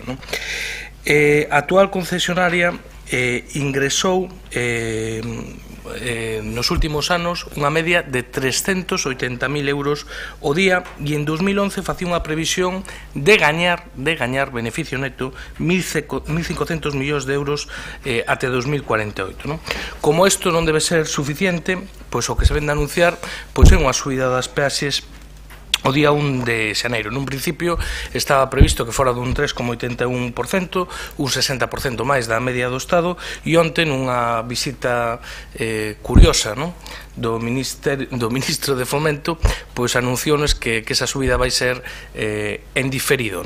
Primeiro nos van a subir un 1,9 e o resto dentro dos meses. Bueno, a parte das peaxes, preocúpanos o tema da transferencia, que é un auténtico tomadura de pelo, e tamén unha mostra do peso peso político do señor Feijóo, non? O BNG presentou unha iniciativa no Parlamento de Galiza que se aprobou por unanimidade en abril de 2016. En decembro dese mesmo ano o goberno español di que nanai de la China, e a partir de aí, pois, o que nos atopamos unhas declaracións estes días cando menos pintorescas, non? Os donos da autoestrada di que por eles non hai problema, que lles dá igual quen a xestione, si Madrid que si Galiza, mentras eles sigan gañando o que gañan, que lles dá igual. O ministro, nesta visita pintoresca, di que si para eles é un problema, que isto da xestión da P9 en Madrid pois é un problemón. E o Parlamento galego que o pide unanimemente, pero casualmente non se cede, non? Por certo, nos pedíamos inicialmente o rescate desa concesión, desbotamos xa o rescate para poder facelo por unanimidade, pero ollo, non hai cartos para rescatar a P9, pero hai 4.000 millóns de euros para rescatar as radiais de Madrid, e tampouco hai cartos para que se asuman os costes destas obras de ampliación directamente polo Ministerio, pero sí que o hai noutras autoestradas, non? E despois tamén nos preocupa o período de concesión, non? Isto ven do ano 73, tiña inicialmente unha concesión por 40 anos que remataba no 2013, no ano 94 o Partido Socialista pois aumentou a concesión 10 aniños máis, 2023, e no ano 2000 o Partido Popular aumentou nada máis e nada menos que 25 anos máis a concesión. Afortunadamente non se pode seguir aumentando a concesión porque xa sería ilegal, porque ten o tope dos anos. E remato con isto, 75. Por certo, a modo de anécdota tamén, só hai 3 autoestradas no Estado español que teñan os 75 anos de concesión. Casualmente, miren por onde, 2 están en Galiza, non? E por certo, esta cunha rebaixa tamén no IBI dun 95%, é unha das autoestradas do Estado con menos bonificacións para os seus usuarios, e algunha outra cuestión que deixarei para a réplica. Segunda quenda, Paco. Mira. Perdón, primeira. Grazas. O subconsciente meu falou. Sí, o da emenda, si pode ser. Aceptamos os puntos que propón o Partido Socialista de Engádega, parecennos correctos e melloran incluso as propostas que nos facemos. Paco. Primeira. Pois, grazas, señor alcalde. O convenio de colaboración entre a Administración Xeral do Estado e Audasa, mediante o que eran modificados os termos da concesión para a construción, conservación e explotación da P9, a cambio da ampliación da capacidade de diversos tramos da citada autoestrada, foi aprobado en 2011. En concreto, autorizábase un incremento anual adicional do 1% das tarifas, acumulativo, durante 20 anos, que entraría en vigor o 1 de xaneiro do ano seguinte ou do remate dunha serie de obras que eran o compromiso de Audasa. O valor dos investimentos asociados situábase a efectos de compensación en 315 millóns de euros. No ano 2012, sendo presidente do Goberno de España Mariano Rajoy e ministra de Fomento Ana Pastor, producíronse varias circunstancias que incrementarían adicionalmente as peaxes. Primeiro, a suba do IBE a aplicar aos mesmos do 18 ao 21%, e a aplicación do Real Decreto Lei de 2012, 13 de xullo, que deroga expresamente o artigo 8 do Real Decreto Lei do 99, 16 de abril, de medidas urxentes de liberalización e incremento da competencia, que estableció unha compensación que a Administración Xeral do Estado liquidaría as sociedades concesionarias de autopistas de peaxe pola perda de ingresos que lle supuxeron unha baixada nun 7% das tarifas. O 26 de decembro de 2012, a ministra Ana Pastor asina un protocolo coa concesionaria Audasa no que ratifica os termos do Real Decreto e inclúe a gratuidade no retorno das viaxes no tramo Pontevedra-Vigo ou viceversa para os usuarios do telepeaxe, así como actuacións en A Coruña, Vilaboa e Pontevedra que deberían desenvolverse mediante convenios específicos. Por outra parte, nos exercicios orzamentarios entre 2008 e 2011, a licitación da obra pública a realizar en Galiza por parte da Administración Xeral do Estado superou en media os 1.100 millóns de euros por ano. Nos exercicios orzamentarios que ven do 2013 ao 2016, a media apenas superou os 250 millóns de euros por ano, unha cuarta parte do anterior. Unha vez que a recuperación económica da que presume o goberno Rajoy din que permite impulsar o gasto público, a Administración Xeral do Estado está en condicións, entón, de compensar a Galiza polo déficit de investimentos realizados nestes últimos 4 anos. Consideramos que un uso adecuado desa capacidade estaría na asunción por parte do Ministerio de Fomento das obras de ampliación da AP9 recollidas no protocolo asinado pola ministra Ana Pastor referido, deixándose en efecto a suba compensatoria de peaxes acordada coa concesionaria. Así mesmo, sería conveniente recuperar a bonificación do 7% suprimido en 2012. Deste xeito, as peaxes da AP9 poderían baixar de xeito inmediato nun 7% e non terían que subir a partir de 2018 máis que no IPC, aliviando considerablemente os seus usuarios. Estas cuestións poderían ser tratadas na Comisión Mixta de Transferencias entre a Comunidade Autónoma de Galicia e a Administración Xeral do Estado se o Congreso dos Deputados tiver oportunidade de discutir e aprobar a proposición de lei de transferencia da AP9 proposta unánimemente polo Parlamento de Galicia. Como non é posible, polo bloqueo á iniciativa impulsada polo Goberno de España, compre tratalas obviamente de xeito autónomo. O que nos plantexamos é engadir a proposta do BNG quen vai pagar precisamente o que se queda sen pagar, polo tanto o noso voto vai ser a favor desta proposición. Moitas gracias, Paco e Agustín. Sí, moitas grazas, alcalde. A verdade é que, tal e como está redactada a moción, dá a sensación de que pedían a supresión, pero quedou moi claro, según dixo o señor Cela, que é unha interpretación errada miña. Pero, en todo caso, nos creemos que non debe esquecerse que a imposición de unha peaxe está sustentada en unha concesión a través da que unha empresa fai un investimento a cambio do cal a Administración lle concede a posibilidade de fixar unhas determinadas tarifas de uso de acordo con unas condicións. A excepción destas tarifas, fundamentadas nun contrato con pleno respaldo xurídico, só pode levarse a cabo de común acordo coa empresa e baixo fórmulas que manteñan os dereitos adquiridos, a non ser que se ignore o Estado de Dereito e nos que iramos expoñer as xustas reclamacións dunha empresa que ten recoñecido uns dereitos. A liberalización dunha peaxe nun tramo concreto non é unha medida gratuita, sino que ou ben repercute nos usuarios do resto dos tramos ou ben repercute no conxunto da cidadanía, usuarios e non usuarios da vía, a través dos orzamentos públicos ou ampliando o dereito concesional nun período que se considere suficiente para a súa amortización. Así acontece en Galicia, onde a liberalización de determinados traxectos ten un reflexo no orzamento da comunidade, xa que a Xunta de Galicia debe reintegrarlle ese diñeiro ás empresas concesionarias. En realidade, cando as peaxes non as paga o usuario da autoestrada, remata as pagando o conxunto da cidadanía a través das chamadas peaxes na sombra. Os sucesivos gobernos do Estado levaron a cabo medidas de millora nas condicións da AP9 desde a liberalización de tramos cunas determinadas características como Morrazo Vigo, Teis Puxeiros, A Coruña Barcala ou Fene Ferrol, ata a construción por parte da empresa de novos tramos, entre eles os máis recentes a Ponte de Rande e a contorna de Santiago ampliada sin custe para os veciños de Santiago que a utilizan libre de peaxe. Todas estas medidas levaron aparelladas contraprestacións para a empresa concesionaria en forma de subvencións directas da Administración ou ampliación do período concesional que chega xa ao ano 2048 sin posibilidades de ampliación xa a non ser que se modifique o marco legal vixente. Pero é evidente que calquera nova medida para suprimir unha peaxe existente na AP9, cuestión que, por certo, corresponde no ámbito competencial do Ministerio de Fomento, é unha cuestión de difícil encaxe neste momento. Para nós, a postura realista e factible é lograr a transferencia da AP9 a Galicia, tal e como acordamos apoiar unánimemente, por certo, neste pleno municipal hai xustamente un ano, para levar a cabo unha reformulación do conxunto da autoestrada, tendo moi presente o seu papel fundamental na vertebración territorial de Galicia e, nomeadamente, da franxa atlántica, onde se senta gran parte da poboación do noso territorio. Unha reformulación que teña en conta as diferenzas existentes nos prezos das peaxes nos seus tramos para atender cara a unha homoxenización das tarifas, así como a implantación de descontos progresivos para a súa utilización en liña con que se fai nas autoestradas galegas e na maioría das estradas do territorio español, por exemplo, aplicar franxas horarias. O Ministerio de Fomento xa ten adoptado alguna medida en esa dirección, como é a reducción das peaxes entre Pontevedra e Vigo.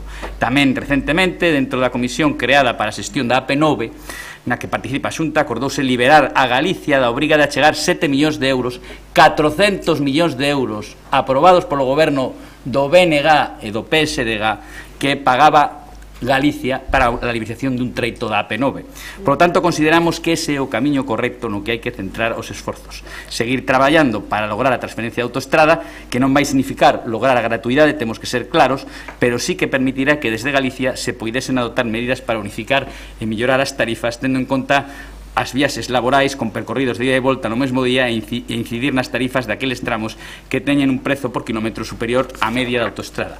Para nós, esa é a forma de actuar reflexiva e responsable, respetuosa con a lei de legalidade, consecuente co escenario económico e coas posibilidades orzamentarias actuais das administracións públicas. Moitas grazas e máis nada. Moitas gracias, Agustín. Jorge. Bueno, a mí non me quedou moi claro se vamos poder sacar isto por unanimidade, que eu creo que é unha demanda moi clara de todos os galegos e creo que sería un pouco o que aquí esperábamos. Si estuvera o do rescate, apoyaríamos a moción tal e como presentaba Rubén. Creo que está perfectamente explicado esa concordancia que hubo no Parlamento de Galicia. Esperábamos que aquí se pudiera repetir por a nosa parte o apoio á moción, incorporando as enmendas do PSOE. Eu creo que é unha demanda da ciudadanía galega moi clara e creemos que debíamos de estar todos juntos nesa demanda de poder ofrecer un servizo á ciudadanía. Mentras non podamos facer o rescate, polo menos sí que non haxa ese incremento de tarifas. Rubén.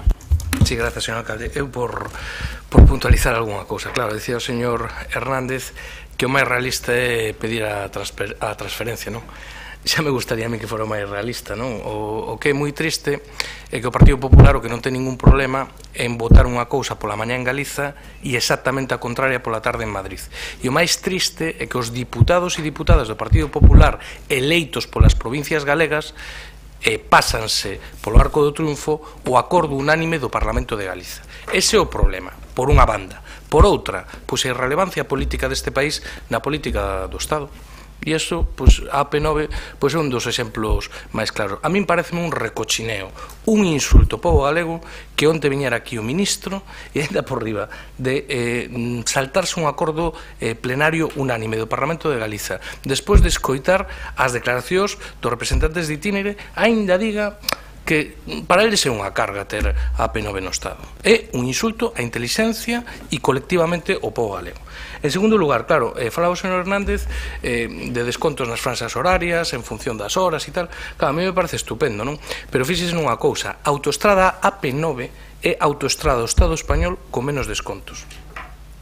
Hai estradas, outro día en Barcelona baixoume un taxista desde o aeroporto centro nun taxi eléctrico, non? E preguntei ao taxista por curiosidade, porque en Santiago non os vin, hai híbridos pero non eléctricos de todo. Pregunteille que tal iba, que tal, unha das razóns das que ese taxista me dixo por que optou por un taxi eléctrico é porque as autoestradas eran gratuitas, non?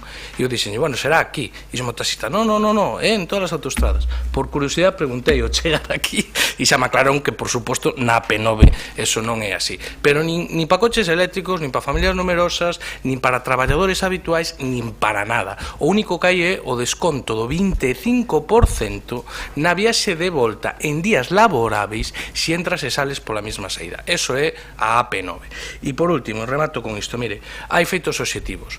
Esta autoestrada ten o tope de anos de concesión, 75 anos. Nestes 75 anos pagamos 3 ou 4 AP9.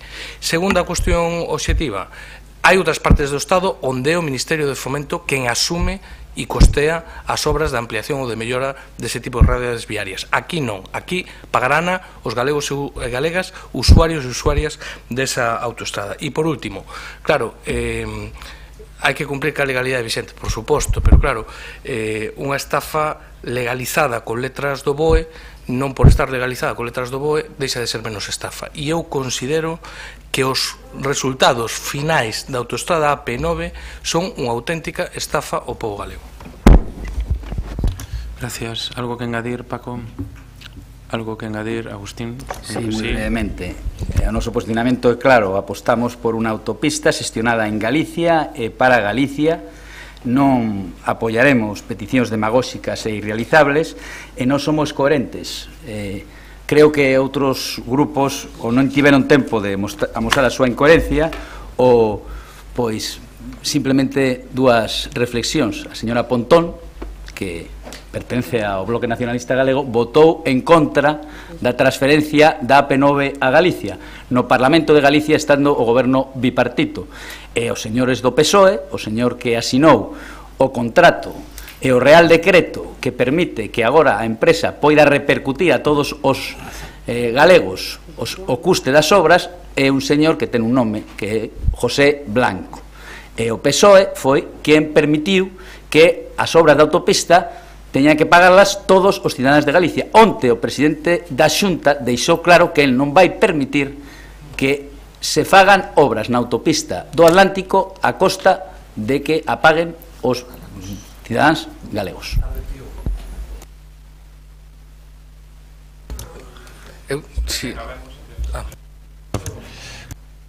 Dime, que non vamos a...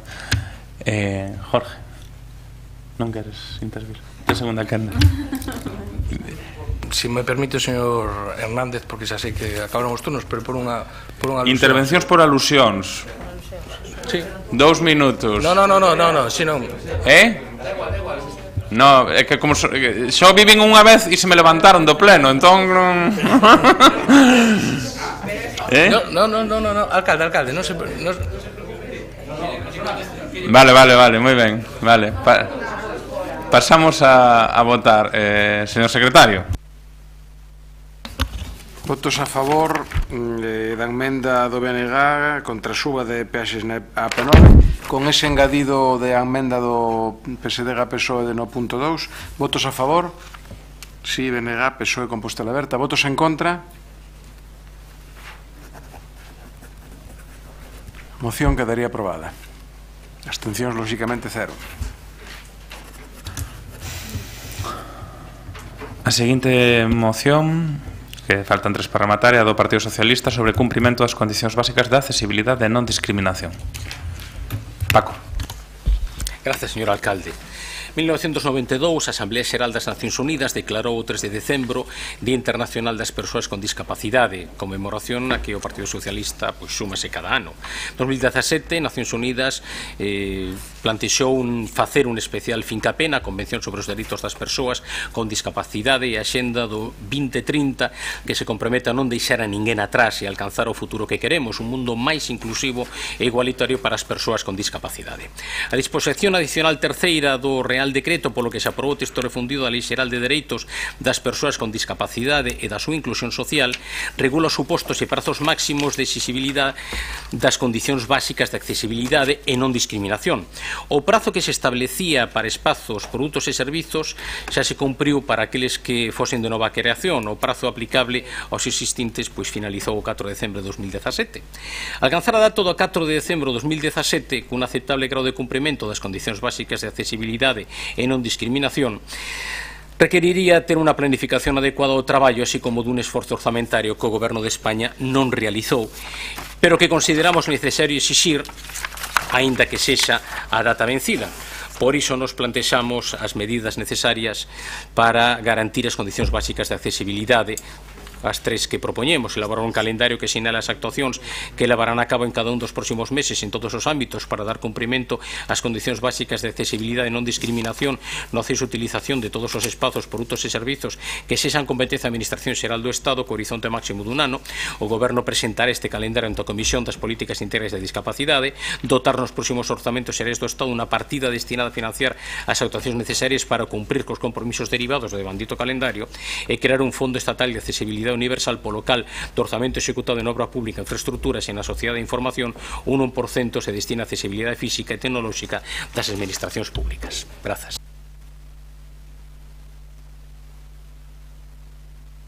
Que non sei se te queres pronunciar sobre a emenda. Hai unha emenda, Paco, do Partido Popular. Non acepta. Moi ben, Paco. Goretti. Sí. Ben, pois neste caso é unha pena que non acepte a emenda do Partido Socialista, porque pensamos que, claro, esta moción nos non temos, por suposto, desde o BNG nada en contra da accesibilidade, todo o contrario, todo o que se poida avanzar nese ámbito magnífico, mas entendemos que a moción non está moi ben enfocada no sentido de que non está adaptada a un concello, a un pleno, senón que fala en xeral de cuestións que se deberían de abordar, pois, certo, o espazo sería o Congreso dos Deputados ou outro, e desde aquí sería instar a Xunta ou instar ao Goberno a que fagan o calendario se queren, non poñer máis deberes aínda para os concellos. É dicir, agora o concello, cando se pon aquí a facer as seguintes maneras, elaborar un calendario que sinale as actuacións e tal, non sei cando se xa. Todo iso, o normal sería instar a Xunta e o Goberno do Estado para que fagan ese calendario, para que determinen as actuacións para realizar nos espazos, nas edificacións e demais. Igual no segundo, instar ao Goberno do Estado ou a Xunta para que inste ao Goberno a que exactamente o mesmo, porque facer iso, nos entendemos que esta moción está feita desde unha perspectiva do estatal que non ten en conta unha adecuación ao marco local. Entón, xa digo, os concellos xa teñen suficientes cousas en riba como para poñerlle estas. Nese sentido, a emenda do Partido Popular o que facía era unha declaración xeral de instar a todos os poderes públicos a seguir avanzando no cumprimento dos obxectivos marcados e tal. Bueno, logo xa se explicará, xa digo, nós non temos nada en contra, pero entendemos que o enfoque non é o mellor para este contexto concreto en que nos movemos. Gracias, Goretti. María Antón. Grazas, alcalde, boa tarde de novo. Señor Reyes, eu entendo que é complicado para un grupo reducido como o seu ter capacidade para xerar iniciativas para cada pleno. Pero mire, realmente non hai necesidade de facer o ridículo con propostas como esta moción que vostede plantexa hoxe, copiadas e pegadas da proposición dun deputado do seu partido ante o Congreso dos Deputados en Madrid. E claro, como decía a señora Goretti, están descontextualizadas, o que fai que esta proposición non ten sentido. Vostedes non tiveron a precaución de adaptar esta iniciativa do deputado Joan Ruiz de Carbonell á realidade de Santiago. E claro, ainda por riba, cando introducen algo da súa propia colleita, pois o empeoran, porque falan da importancia do rural nunha moción xenérica sobre accesibilidade e non discriminación. Realmente, últimamente, cada vez que copian e pegan, van a peor. E fíxese vostede, a través desta moción están dirixíndose, como ben recordaba a señora Goretti, a Administración do Estado. Non sei se que está pensando deixar de ser concelleiros, se ten outras aspiracións. Mire, nós efectivamente creemos que é necesario seguir incidindo en accións que permitan unha sociedade accesible universalmente e que todas as administracións públicas e institucións deben colaborar na medida das súas competencias e posibilidades para acadar este obxectivo. Por iso, emendamos esta moción para que cobre sentido o obxectivo propositivo, porque entendo que esa é a súa preocupación e do seu grupo a través da substitución do texto que ten presentado o Partido Socialista de Galicia. Nada máis, grazas.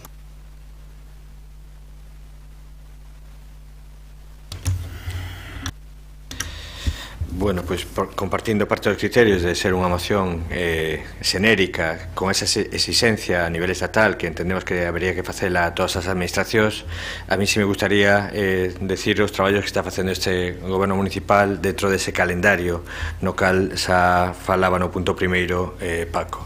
Desde o 23 de novembro asistimos a unha reunión de coordinación na Federación Española de Municipios e Provincias nas que buscábamos criterios aclaratorios de interpretación do que teñen que ser os axustes razonables para a obriga dos locais na súa adaptación. A partir de aí estamos traballando nunhas instruccións aclaratorias para as actividades en funcionamento, tamén para os cambios de titularidade e para as novas aperturas para que todos os locais podan ser accesibles sempre que os axustes sexan razonables, explicando cal é esta definición de axustes razonables. Ademais desto, estamos traballando, como ben saben, a través da EDUSI nun plan de accesibilidade para mellorar a accesibilidade precisamente con autonomía de todas as persoas aos edificios de uso público.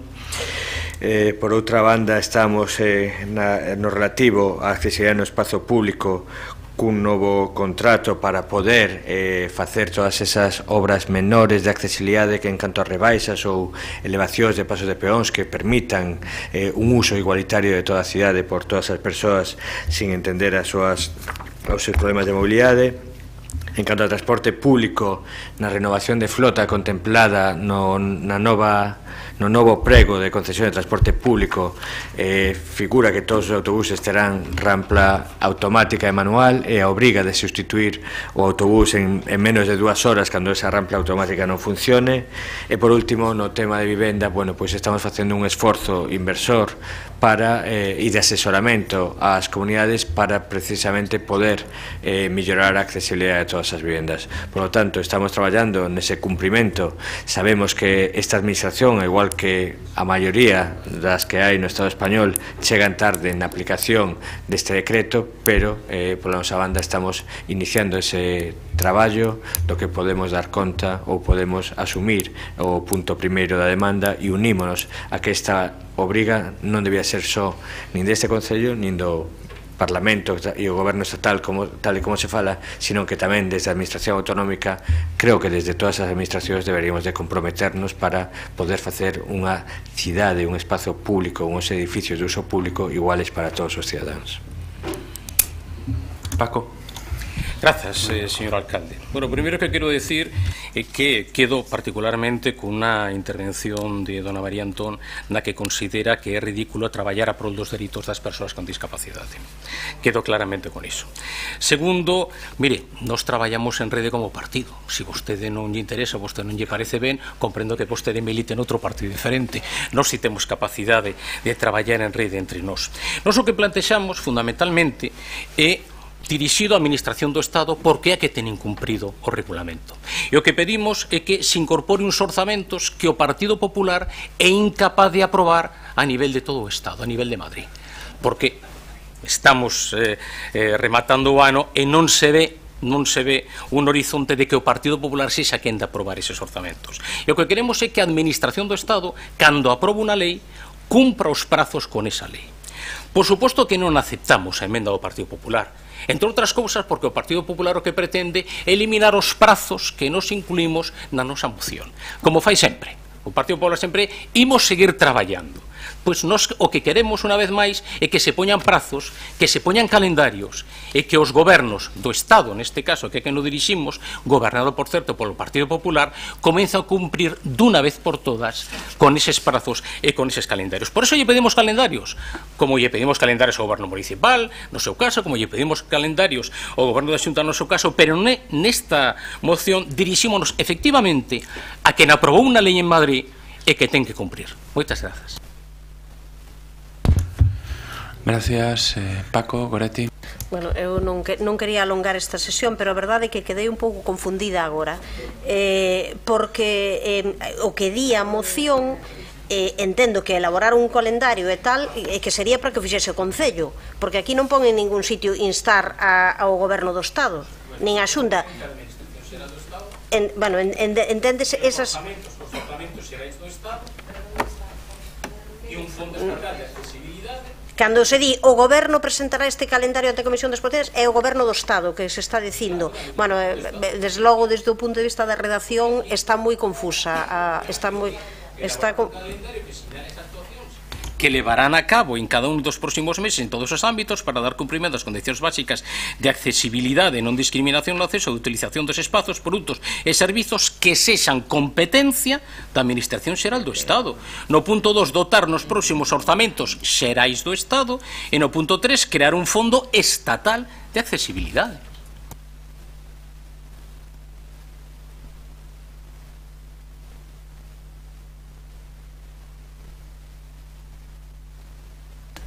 Perdón.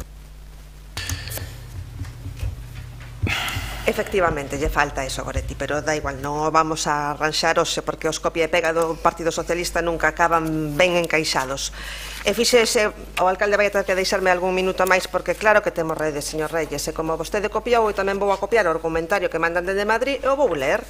A accesibilidade universal é un compromiso e unha responsabilidade de todos, a Administración Xeral do Estado, do Goberno, das comunidades autónomas, das corporacións locais, das empresas públicas e das empresas privadas. Require que todas as administracións traballen coordinadamente para cumplir cos obxectivos marcados pola Lei Xeral de Dereitos das Persoas con Discapacidade, que se aprobou, como ben saben, no ano 2013, e que posiciona a España como un referente. E decimos que España é un referente en políticas de atención a persoas con capacidades diferentes, porque así o recoñecen Nacións Unidas, que concedeu a España o premio Roosevelt, como vostede debera saber.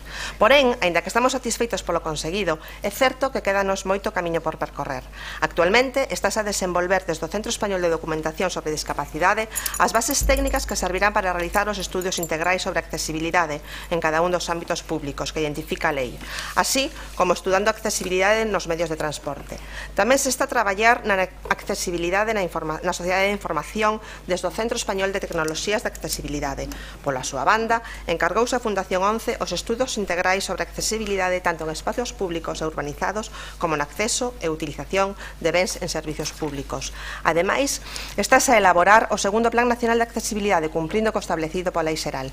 En desenvolvemento deste Plan de Accesibilidade Universal necesita do traballo conxunto e dos recursos das comunidades autónomas, corporacións locais, empresas públicas e privadas e do Goberno de España como non pode ser de outro xeito. Un cambio deste calado necesita coordinación e axuda de todas as administracións. Por iso, a accesibilidade non é únicamente unha acción normativa e, por suposto, que por suposto senón tamén unha acción de cambio social, porque todos os poderes públicos deben seguir traballando coas institucións e as entidades do terceiro sector para alcanzar unha sociedade accesible universalmente. Señor Reyes, teña cuidado, porque para que unha rede se poida soster fan falla máis de 3, nada máis. Moitas grazas. Jorge, queres decir algo? Bueno, desde aquí mostrar o apoio á moción e a parte de autoexixirnos, tal e como demostramos facendo ese balance das actuacións, creo que aquí tamén habería que exixir, igual que ao goberno estatal, ao goberno central, ao goberno autonómico. Pola nosa parte, o noso apoio, porque entendemos que é un tema fundamental para a nosa sociedade. Unha sociedade igualitaria ten que tratar a todas as persoas por igual e o acceso ao espacio público e aos edificios é fundamental. Votos a favor desta moción do PSOE sobre o cumprimento das condicións básicas de accesibilidade e non discriminación. Votos a favor. Compostela aberta. PSOE BNG. Votos en contra. Partido Popular. A moción quedaría aprobada.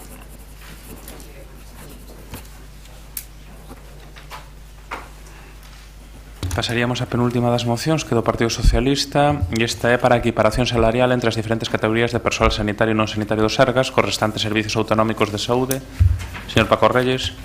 Gracias, señor alcalde. Pois, en cumprimento dun compromiso que establecimos no último pleno, nos traemos novamente a aplicación, neste caso, do criterio do principio de igual remuneración para igual tarea, que se defendeu no pleno pasado con respecto aos corpos e forzas de seguridade do Estado. Nos traemos exactamente o mesmo criterio, pero con respecto, neste caso, a retribucións de persoal sanitario e non sanitario do Servicio Galego de Saúde. Ese principio de igual remuneración por igual tarea está recollido no Convenio sobre Igualdade de Remuneración da OIT, no Pacto Internacional de Dereitos Económicos, Sociais e Culturais, no Tratado de Funcionamento da Unión Europea e no noso ordenamento xurídico, no artigo 4 e no artigo 15.6 do Estatuto dos Traballadores, onde di que os traballadores con contratos temporais terán os mesmos dereitos que traballadores con contratos de duración indefinida. A evidencia de que neste momento está habendo claras diferencias salariais polo mesmo traballo, pois amosa cando un ve os datos que din que os médicos, por exemplo, con guardias, teñen con respecto á comunidade autónoma que máis cobra unha diferenza ao ano de 12.300 euros e que hai 15 comunidades autónomas ponen riba dos nosos médicos, que cando se fala das guardias hai 8 comunidades autónomas que pagan máis polo mesmo servizo de guardia que os médicos da nosa comunidade. Cando falamos de complementos de productividade variable, hai 7 comunidades autónomas que pagan máis por esa CPV.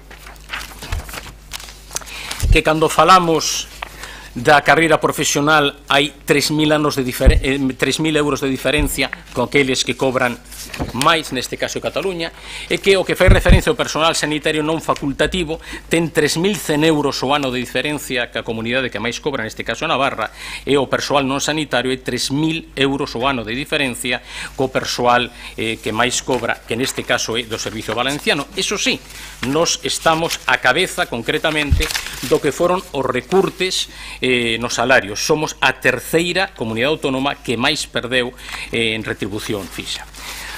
Por lo tanto, a evidencia é moi clara.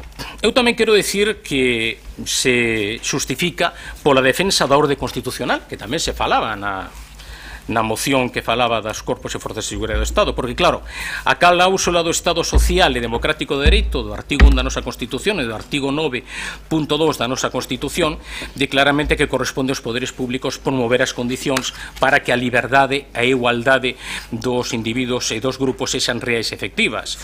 No artigo 43 se recolle o dereito á protección da saúde, no artigo 49 se recolle a previsión a tratamento, rehabilitación e integración da discapacidade. Nós non incluímos aquí educación porque entendo que hai persoas que pertencen ao eido de educación e que, polo tanto, son máis representativas que min para falar neste caso de educación, pero o artigo 27 tamén o recolle. Polo tanto, quero decir que é certo que a última liña de defensa do noso orden constitucional son os institutos armados, pero a primeira liña de defensa do noso ordenamento institucional é precisamente a defensa dos principios constitucionais. A operativa é sinxela. Primeiro, as competencias son da Xunta de Galicia, como ben marca o artigo 12 do Estatuto Marco. a planificación dos recursos humanos pertence aos servizos de salud, pero tamén se pode promover para o conxunto do Servizo Nacional de Saúde a través da Comisión de Recursos Humanos do Sistema Nacional de Saúde, do Consello Interterritorial do Sistema Nacional de Saúde a través das recomendacións para a coordinación da política de recursos humanos e tamén no Foro Marco para o diálogo social. Nos apoiamos este criterio de equiparación salarial que tamén definiu na defensa da moción dos corpos e forzas de seguridade do Estado do mes pasado, pois que na defendeu, que foi a concelleira do Partido Popular, cando decía que lo de mesmo traballo, mesmo salario. Moitas grazas. Gracias, Paco. Goretti. Ben, neste caso non é como na moción anterior, que desde a miña perspectiva a moción anterior estaba confusa, logo explicouse cal era o sentido que tiña. Neste caso está claro o sentido, vou dicir en que coincidimos e en que non coincidimos, porque hai un problema de diferente enfoque que ten o Bloque Nacionalista Galego a hora de abordar este problema. Estamos, por suposto, de acordo en que o persoal do Sergas é dos peores pagados do Estado, por suposto, completamente de acordo en que mesmo dentro da Administración galega é dos peores colectivos pagados, por tanto que é lóxico revisar as súas remuneracións. Cal é o enfoque en que non estamos de acordo con esta moción? Por iso digo que por un lado estamos de acordo, por outro lado hai un elemento que, claro, a moción está vista desde un punto de vista da recentralización, onde todo se mira desde a comparación feita desde o centro, pero Galiza ten plenas competencias neste asunto. Galiza, por tanto, ten un ámbito de negociación, ten unha mesa sectorial onde isto se pode levar, e isto podía virse en plan, decidimos que, tendo en conta todo perdido e todo, ademais, xa vou facer referencia a outro caso, mesmo o roubado durante un tempo a eses profesionais dos Sergas durante moitísimos anos, o lóxico é que se suba ou que se apoie a suba de alta porcentaxe, porque existen plenas competencias para facelos justamente desde o noso país, desde Galiza. Entón, o que queremos é deixar iso posto en riba da mesa. É un problema fundamental de que non se cumpriron aquí acordos anteriores, acordos do ano 2008 para 4 anos que había, de que se leva, pois eso, eliminando por completo ese plan de mellora de atención mellora da atención primaria pactado no seu día, e onde, claro, non se pagaron nin as extras, nin o complemento específico, onde se deixou, pois justamente houve un roubo descarado ao funcionariado galego. Por tanto, nós o que temos é que deixar ben claro que valoramos o traballo de sanitarios e sanitarias, valoramos ademais que son os que están tirando pola sanidade pública nestes momentos, que non se está justamente, eles e elas están á fronte de cantidade de tarefas, a pesar de non aplicar a tasa de reposición e ter que suplir moitas veces falta de persoal.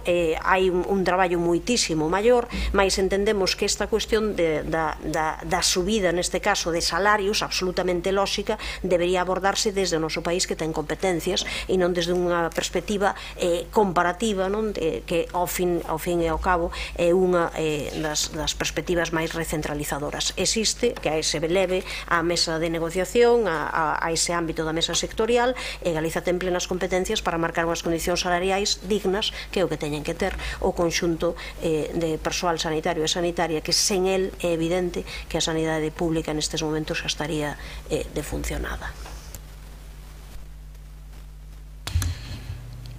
Concha.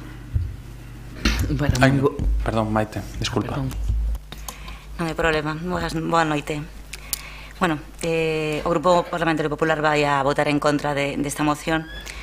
En primeiro lugar, porque non existe ninguna enquisa, ninguna estadística oficial que recolla as diferenzas de salarios entre os distintos niveis dos Sergas e incluso de outros ámbitos de administración a nivel autonómico.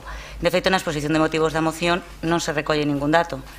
Aquí sí se fala duns datos, pero non se cita a fonte, por lo tanto, datos hai pola rede, pero oficiais ningún.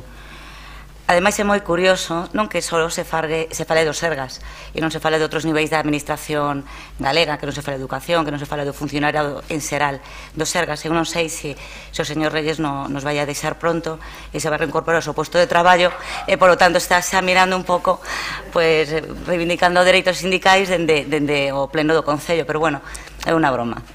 Pero sí que é certo que só se fala dos Sergas. Tamén é certo que non se recolle, non se fala de máximos, de mínimos, ningún tipo de medida, cal sería a subida, como. De feito, incluso a propia moción ao principio soa rara, ¿no? Porque o primeiro que di é expor nos próximos exercicios orzamentarios, será recoller, analizar, non sei, queda un pouco raro. Nos quedamos así mirando o expor, o meu galego non é moi bo, pero expoñer non é outra cuestión. E non se fala tampouco da negociación sindical, ¿no? Porque os salarios dos empregados públicos en calquera caso negocianse en un ámbito determinado, non nos concellos, sino na propia administración. O goberno reúnese cos sindicatos para facer as correspondentes revisións salariais. E ademais apostos, por que non pedir a subida do salario do presidente da Xunta, que é máis baixo, que iso sí que está constatado, que outros presidentes do Navarro, do País Vasco, de Cataluña, concelleiros, o mesmo no pleno do concello, non? O alcalde, os concelleiros, que teñen os salarios máis baixos que noutros municipios da comunidade de fora dela. Por lo tanto, falando de revisión e equiparación salarial, podemos falar largo e tendido en moitos ámbitos. Bueno, máis nada, penso que con isto queda reflexionado o sentido do voto. Concha. Bueno, moi boa tarde. Eu anuncio o voto favorable. Gustaríame destacar dúas cuestións de por que vamos facer este voto favorable. Creo que se trata de persoal que fai un servizo esencial á cidadanía, prestando o servizo público de saúde, e creo, por tanto, que a administración competente debe asumir que estes profesionais teñen que facelo nas mellores condicións sociolaborais. E tamén porque, como se decía na parte expositiva da moción, trátase de xustiza retributiva, igual traballo, igual salario. E como noutras ocasións, hai clara mostra de o abandono e desinterese dos Sergas, deixando os seus profesionais, os profesionais da saúde galego, nos últimos postos retributivos por debaixo da media do Estado e moi lonxe das retribucións máximas. Concordo con Goretti en que é o ámbito competencial galego que ten que afrontar isto. Pero se de algo nos sirve a asimetría política e o desequilibrio territorial que tanto incomoda, é para que teñamos exemplos claros de cales son as nacionalidades históricas e as comunidades que asumen as súas responsabilidades e competencias e se comprometen cos servizos públicos e cos profesionais que os prestan, garantindolles maiores estándares de protección social e económica para os seus profesionais. Galiza sempre está na cola. Eu non me resigno e exixo tamén como funcionaria pública que se nos iguale, pero que se nos iguale por arriba, como demanda o persoal sanitario e os seus representantes. E como tamén o fixo aquí o PP coas forzas de seguridade do Estado, fixo aquí en sede deste pleno. No caso do profesorado, que me afecta, non teño que decir, estamos no penúltimo posto. Obviamente os soldos retributivos son públicos. Sabe todo o mundo, mira que cobramos cada profesor e profesora en todas as comunidades. Supoño que dos médicos igual, dos bombeiros que están aquí tamén, en todos igual. No penúltimo posto solo está por detrás Asturias, un 28% menos que Ceuta e Melilla e un 25% menos que o País Vasco, que Euskadi, en soldo bruto. Sirva solo de exemplo, por eso o noso apoio. Paco. Gustaríame comentar primeiro, sorprende que votan en contra do mesmo criterio que vostedes defenderon hai exactamente un mes. Mire, cando fala de que non hai un X oficial, os datos que acabo de presentar é o traballo publicado por organizacións sindicais, representantes e defensores dos traballadores da sanidade, exactamente igual que os datos que se poden manexar con respecto aos corpos e forzas de seguridade do Estado. Por certo, eu si que din datos, non no escrito, pero sí na exposición oral. Vostedes tampouco poñían na súa proposición ou na súa moción dos corpos e forzas de seguridade do Estado ninguna data. Por certo, sorpréndeme que vostedes critiquen a ambigüedade desta moción. Cando vostedes presentan unha moción como presentaron a de Corpos e Forzas de Seguridade do Estado, foron tremendamente ambiguos. Cando eu fixen exactamente as mesmas consideracións que acaba de facer vostede respecto a este texto, a súa resposta foi que non querían encorsetar a súa proposta. Pero cando son os demais os que fan mocións moi similares, entón teñen que ser moi precisas. Bueno, eu penso que vostedes o primeiro que teñen que facer é aclararse, porque o que bo é manter sempre o mesmo criterio, vale? Para un propio e para os demais. Mire, eu non vou pedir que lle suban o soldo ao presidente da Xunta de Galicia, primeiro porque non salva vidas directamente e segundo porque cobra bastante máis que a maior parte dos traballadores que están no Servizo Galego de Saúde. Estou falando de enfermería, estou falando de auxiliares de clínica, estou falando de técnicos de laboratorio, de técnicos de radioloxía, estou falando de celadores, estou falando de administrativos, de auxiliares administrativos. Dígame quen deses corpos cobra máis que o presidente da Xunta. E por último, mire, a verdade é que a mí me veña a dar leccións de se eu vou voltar, por suposto que vou voltar ao meu posto de traballo, pero mire, eu levo dende o 2002 casi unha década defendendo directamente negociacións na mesa sectorial do Sergas ou ben asesorando a sindicatos que están defendendo na mesa sectorial do Sergas precisamente as retribucións do persoal sanitario e non sanitario. Por certo, sempre con este criterio: mesmo traballo, mesmo salario. Moitas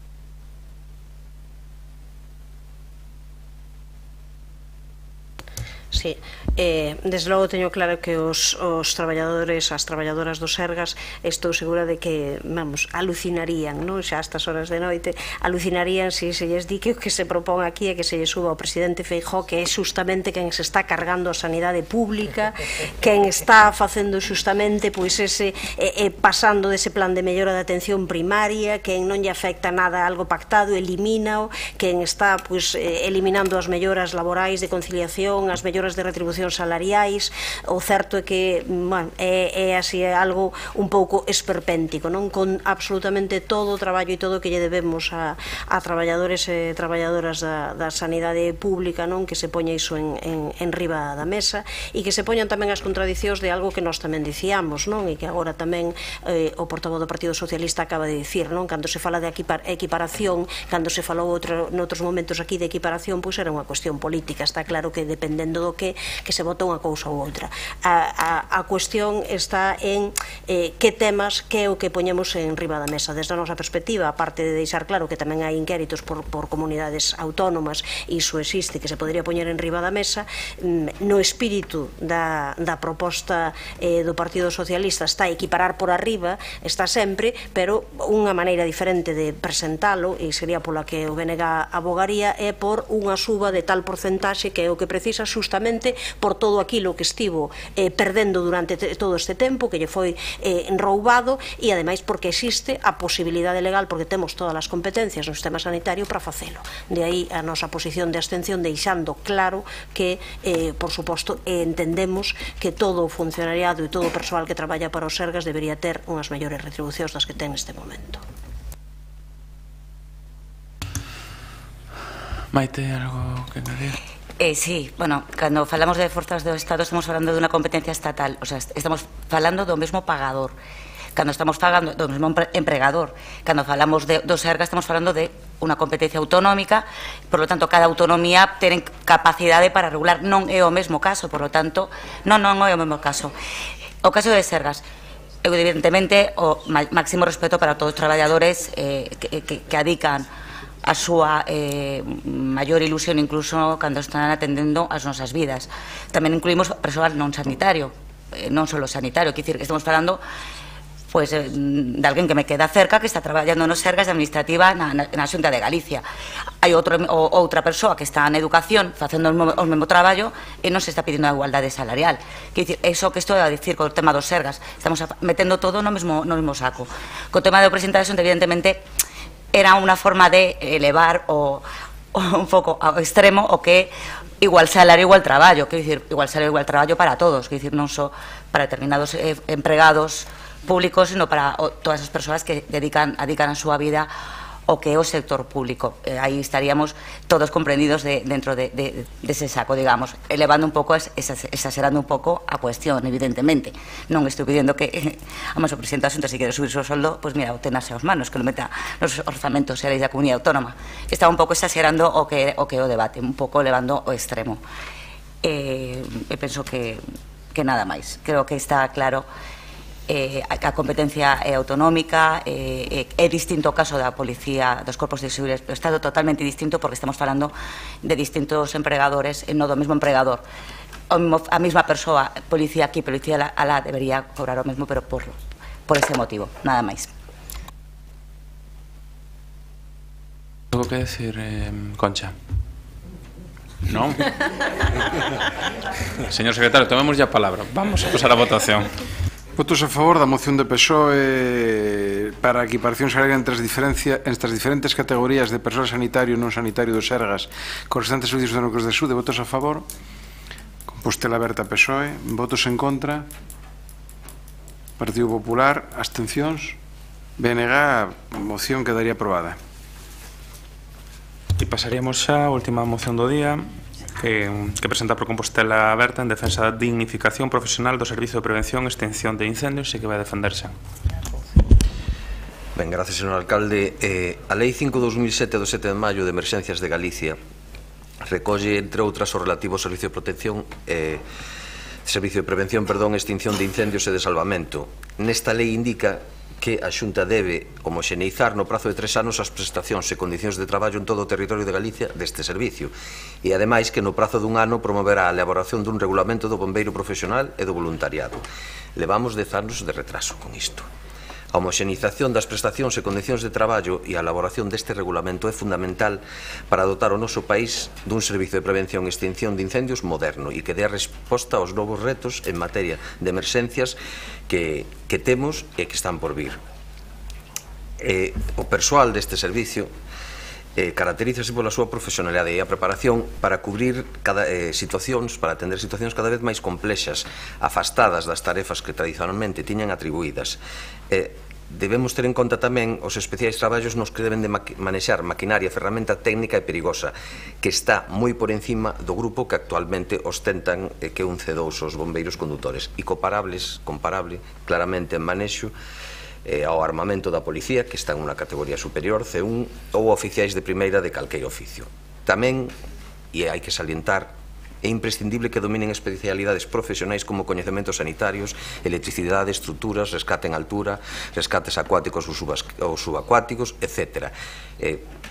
Nos, o grupo de goberno, somos moi conscientes desta realidade e da necesidade de corrixir esta situación para adaptala ás exigencias dun servicio en permanente evolución.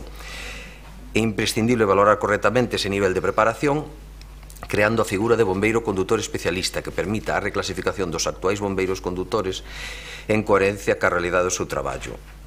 Nos servizos xurídicos e de persoal deste Concello estudaron este proceso e concluíron que non era posible realizar esa reclasificación no eido municipal no actual marco legislativo, sen que a Xunta de Galicia desenvolva a lei que comentamos antes. Cumpre levar, para rematar, lembrar que esta reclasificación xa se desenvolveu para os corpos da Policía Local na Lei 4/2007, que aumentou a súa categoría a C1. Entón, con esta moción, o que pretendemos é instar a Xunta de Galicia que desenvolva por lei a homoxenización destes servicios de prevención e extinción de incendios de todas as entidades locais de Galicia e que redacte o regulamento de bombeiro, creando a figura de bombeiro condutor especialista Grupo C, subgrupo C1, que permita incorporar ante dita lei autonómica a reclasificación dos actuais bombeiros condutores que están no Grupo C2. Nada máis, grazas. Rubén.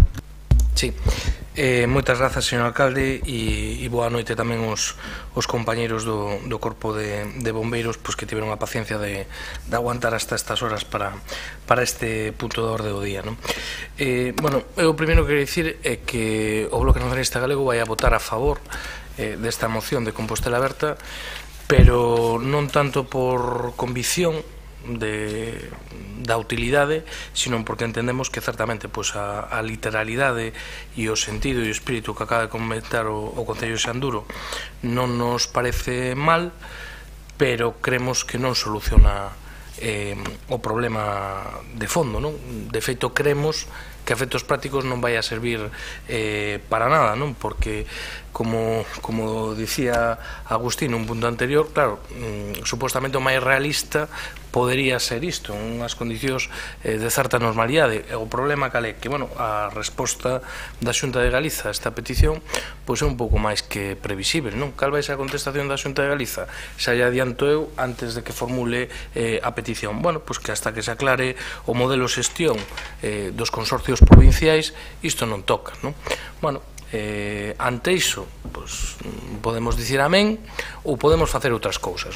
Nese sentido, o Grupo Municipal do Bloque Nacionalista Galego, e sabe o ben o Grupo de Goberno, porque isto formou parte das negociacións do orzamento do exercicio pasado, trasladamos tres peticións concretas a respecto a reestruturación do Parque de Bombeiros, medidas que entendíamos que eran de xustiza, que eran necesarias, pero sobre todo que redundaban nun mellor servicio e nun mellor funcionamento e nunha mellor profesionalización do Parque de Bombeiros, que ao final eso redunda nunha mellor protección dos nosos veciños e veciñas. Eu teño que recoñecer aquí que polo menos dúas desas tres peticións estiveron recollidas, atendidas polo menos aceptablemente, e había unha terceira que non o era.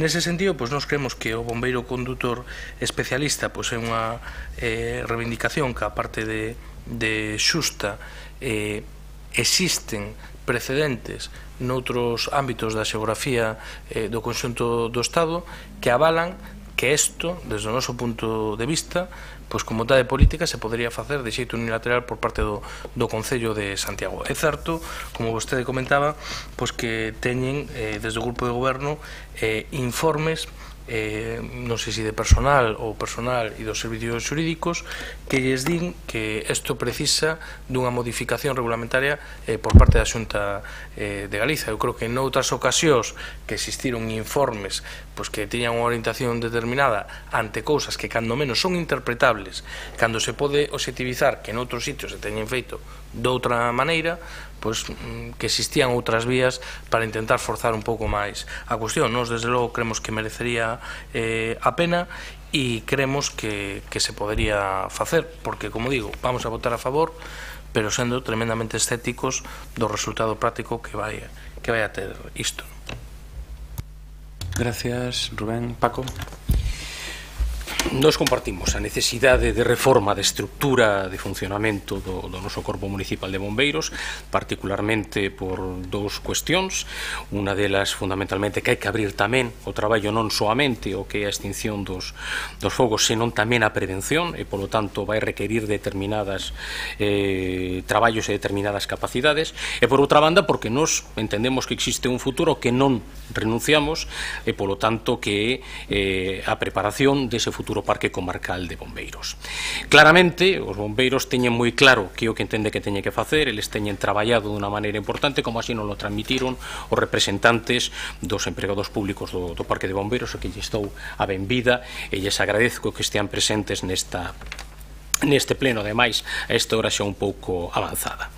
É evidente que se un quere abordar todo isto, é imprescindible modificar a clasificación das escalas e dos grupos, do subgrupo de servicios de extinción de incendios, como recolle a Lei de Bases de Réxime Local, e, polo tanto, que é necesario mudar a clasificación dese persoal de C2 a C1. É certo tamén que para unha reclasificación de todo o persoal de C2 a C1 exixe que este sexa aprobado por unha norma con rango de lei, por iso nos imos votar a favor desta moción.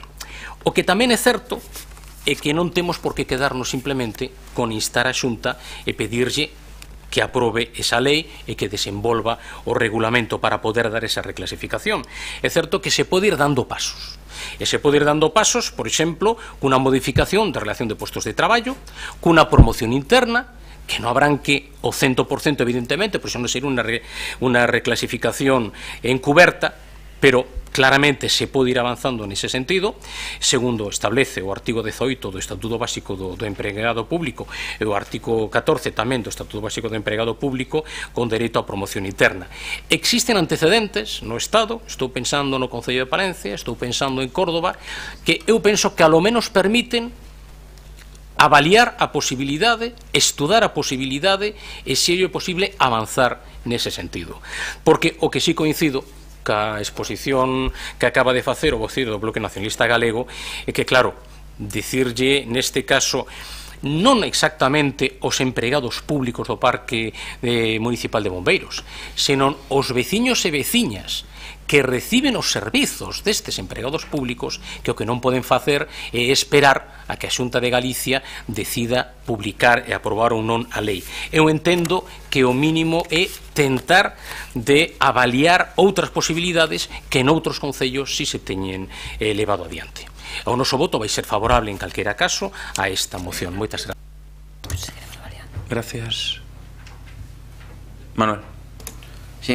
Vou ser moi breve ahora, porque estamos na última hora, o último pleno antes de finalizar o ano, entón vou ser moi breve. Saúdo os membros do Corpo de Bombeiros que están aquí, que nos viñeron a visitar o noso grupo para plantexearnos as súas inquedanzas ante esta moción que se presentaba por parte do concelleiro do Grupo de Compostela Aberta. Nos presentamos unha emenda que non sei se se vai aceptar ou non.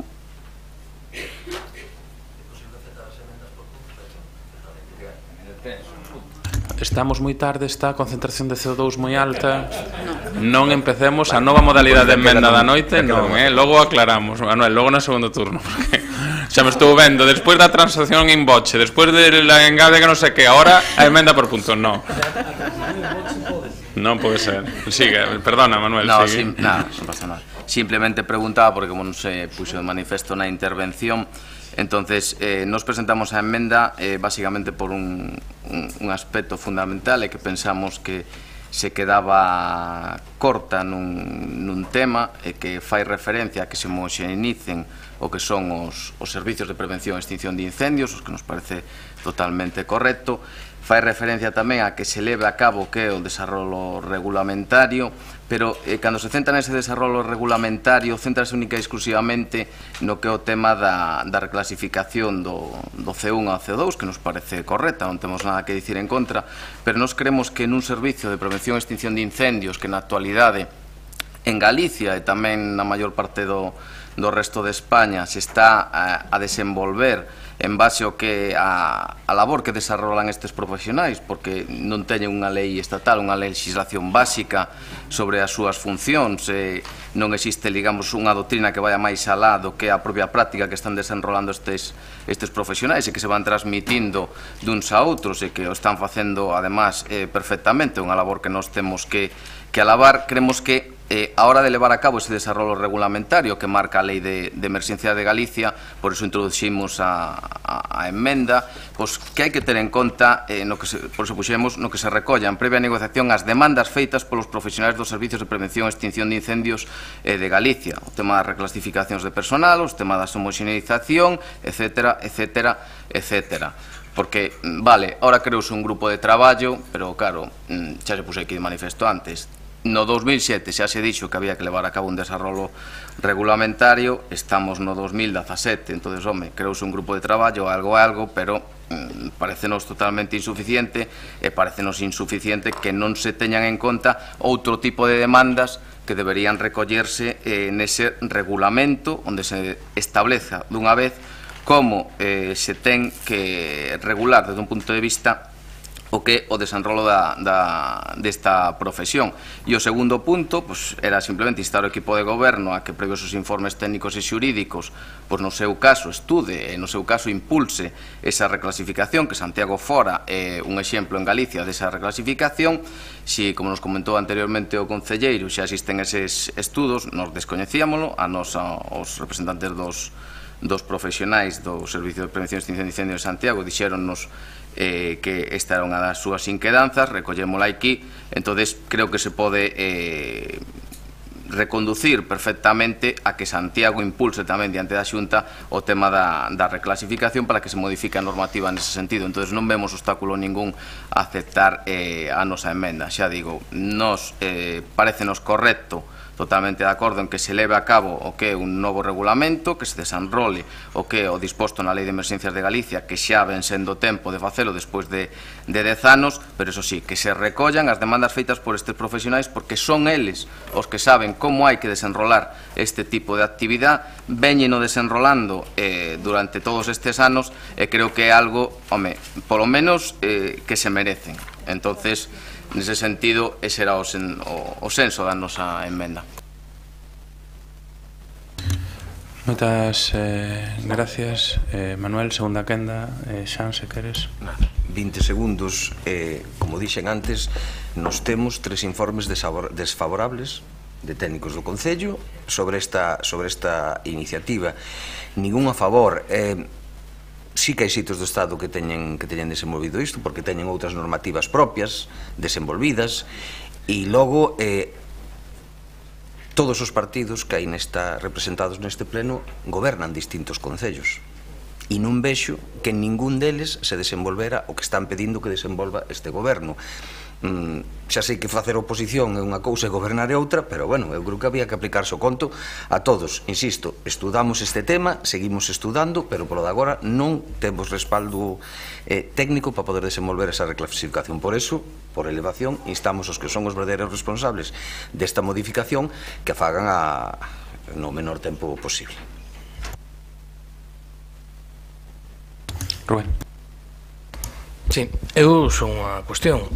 Hai máis informes técnicos desfavorables para a remunicipalización da agroindustria. Claro. E se pediron outros a maiores para poder avalar xurídicamente iso. Non, claro, porque é unha cuestión desde o meu punto de vista, despois, oiga, discutible, entende que non o teñen que facer, que hasta que hai un marco regulamentario da Xunta de Galiza non se pode facer porque teñen un informe de personal ou da dirección de área que lle di que non. Vale, correcto, o primeiro informe que ten que lle di que non, vostedes o aceptan e punto, é lexítimo. E o único que lle digo é que hai outros concellos que o teñen feito. Vale? Igual que vostede di aquí que hai outros concellos que teñen remunicipalizado determinado tipo de servicios, a pesar de que o informe de personal de aquí era contrario, había informes de contratación que tamén eran contrarios e había outros informes que eran contrarios. Bueno, é unha cuestión, desde o meu punto de vista, fundamentalmente, de vontade política hasta onde se queira chegar, pero bueno, en calquera caso lexítimo, non nos vamos a votar a favor. Nos vamos a votar a favor, creo que non está de máis e o marco regulamentario da Xunta de Galiza vai con moitísimo retraso e certamente hai cuestións que o lóxico e o razonable sería que estiveran homoxenizadas. En calquera caso, a min exclusivamente iso creo que é discutible. É discutible porque se vostede me dixera aquí, mire, que non hai ningún concello no Estado español que fixera isto, pois eu lle podría dicir, pois mire, certamente, pero creo que por parte tamén da representación dos traballadores e traballadoras se puxeron varios casos, por lo menos a nós nos trasladaron casos concretos de concellos de diferentes cores políticas que efectuaron isto, non? Entonces, por lo menos que pode ser factible en determinadas condicións, creo que é obxectivable.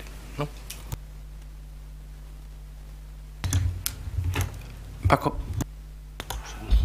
Non, eu quería decir que a nos efectivamente os representantes dos traballadores nos amosaron un listado de concellos que teñen aprobado unha opción que a que eu decía que se podía facer, que unha promoción interna e se ten feito en concellos que pertencen a comunidades autónomas que non teñen aprobada a lei.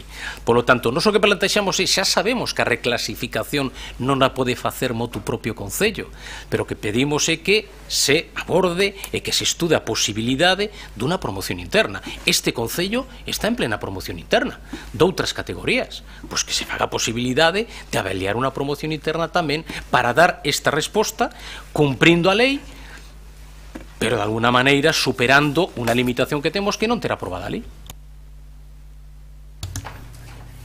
Algo que engadir, Manuel? Te preocupes, Manuel, chegado este momento e tendo os compañeros dos bombeiros aquí, non é por medio minuto se queres máis, volveu o meu espírito navideño. No, ya fui bastante claro antes na nosa postura, entonces sería repetirme na mesma. Eu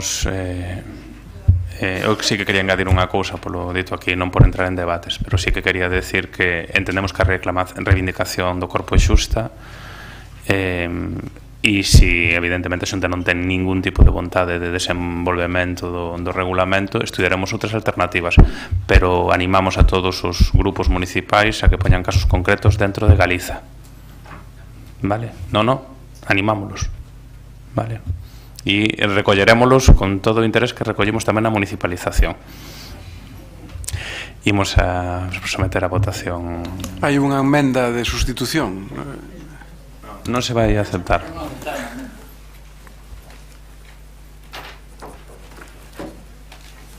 Ben, votos a favor desta moción dignificación personal do Servicio de Prevención e Extinción de Incendios.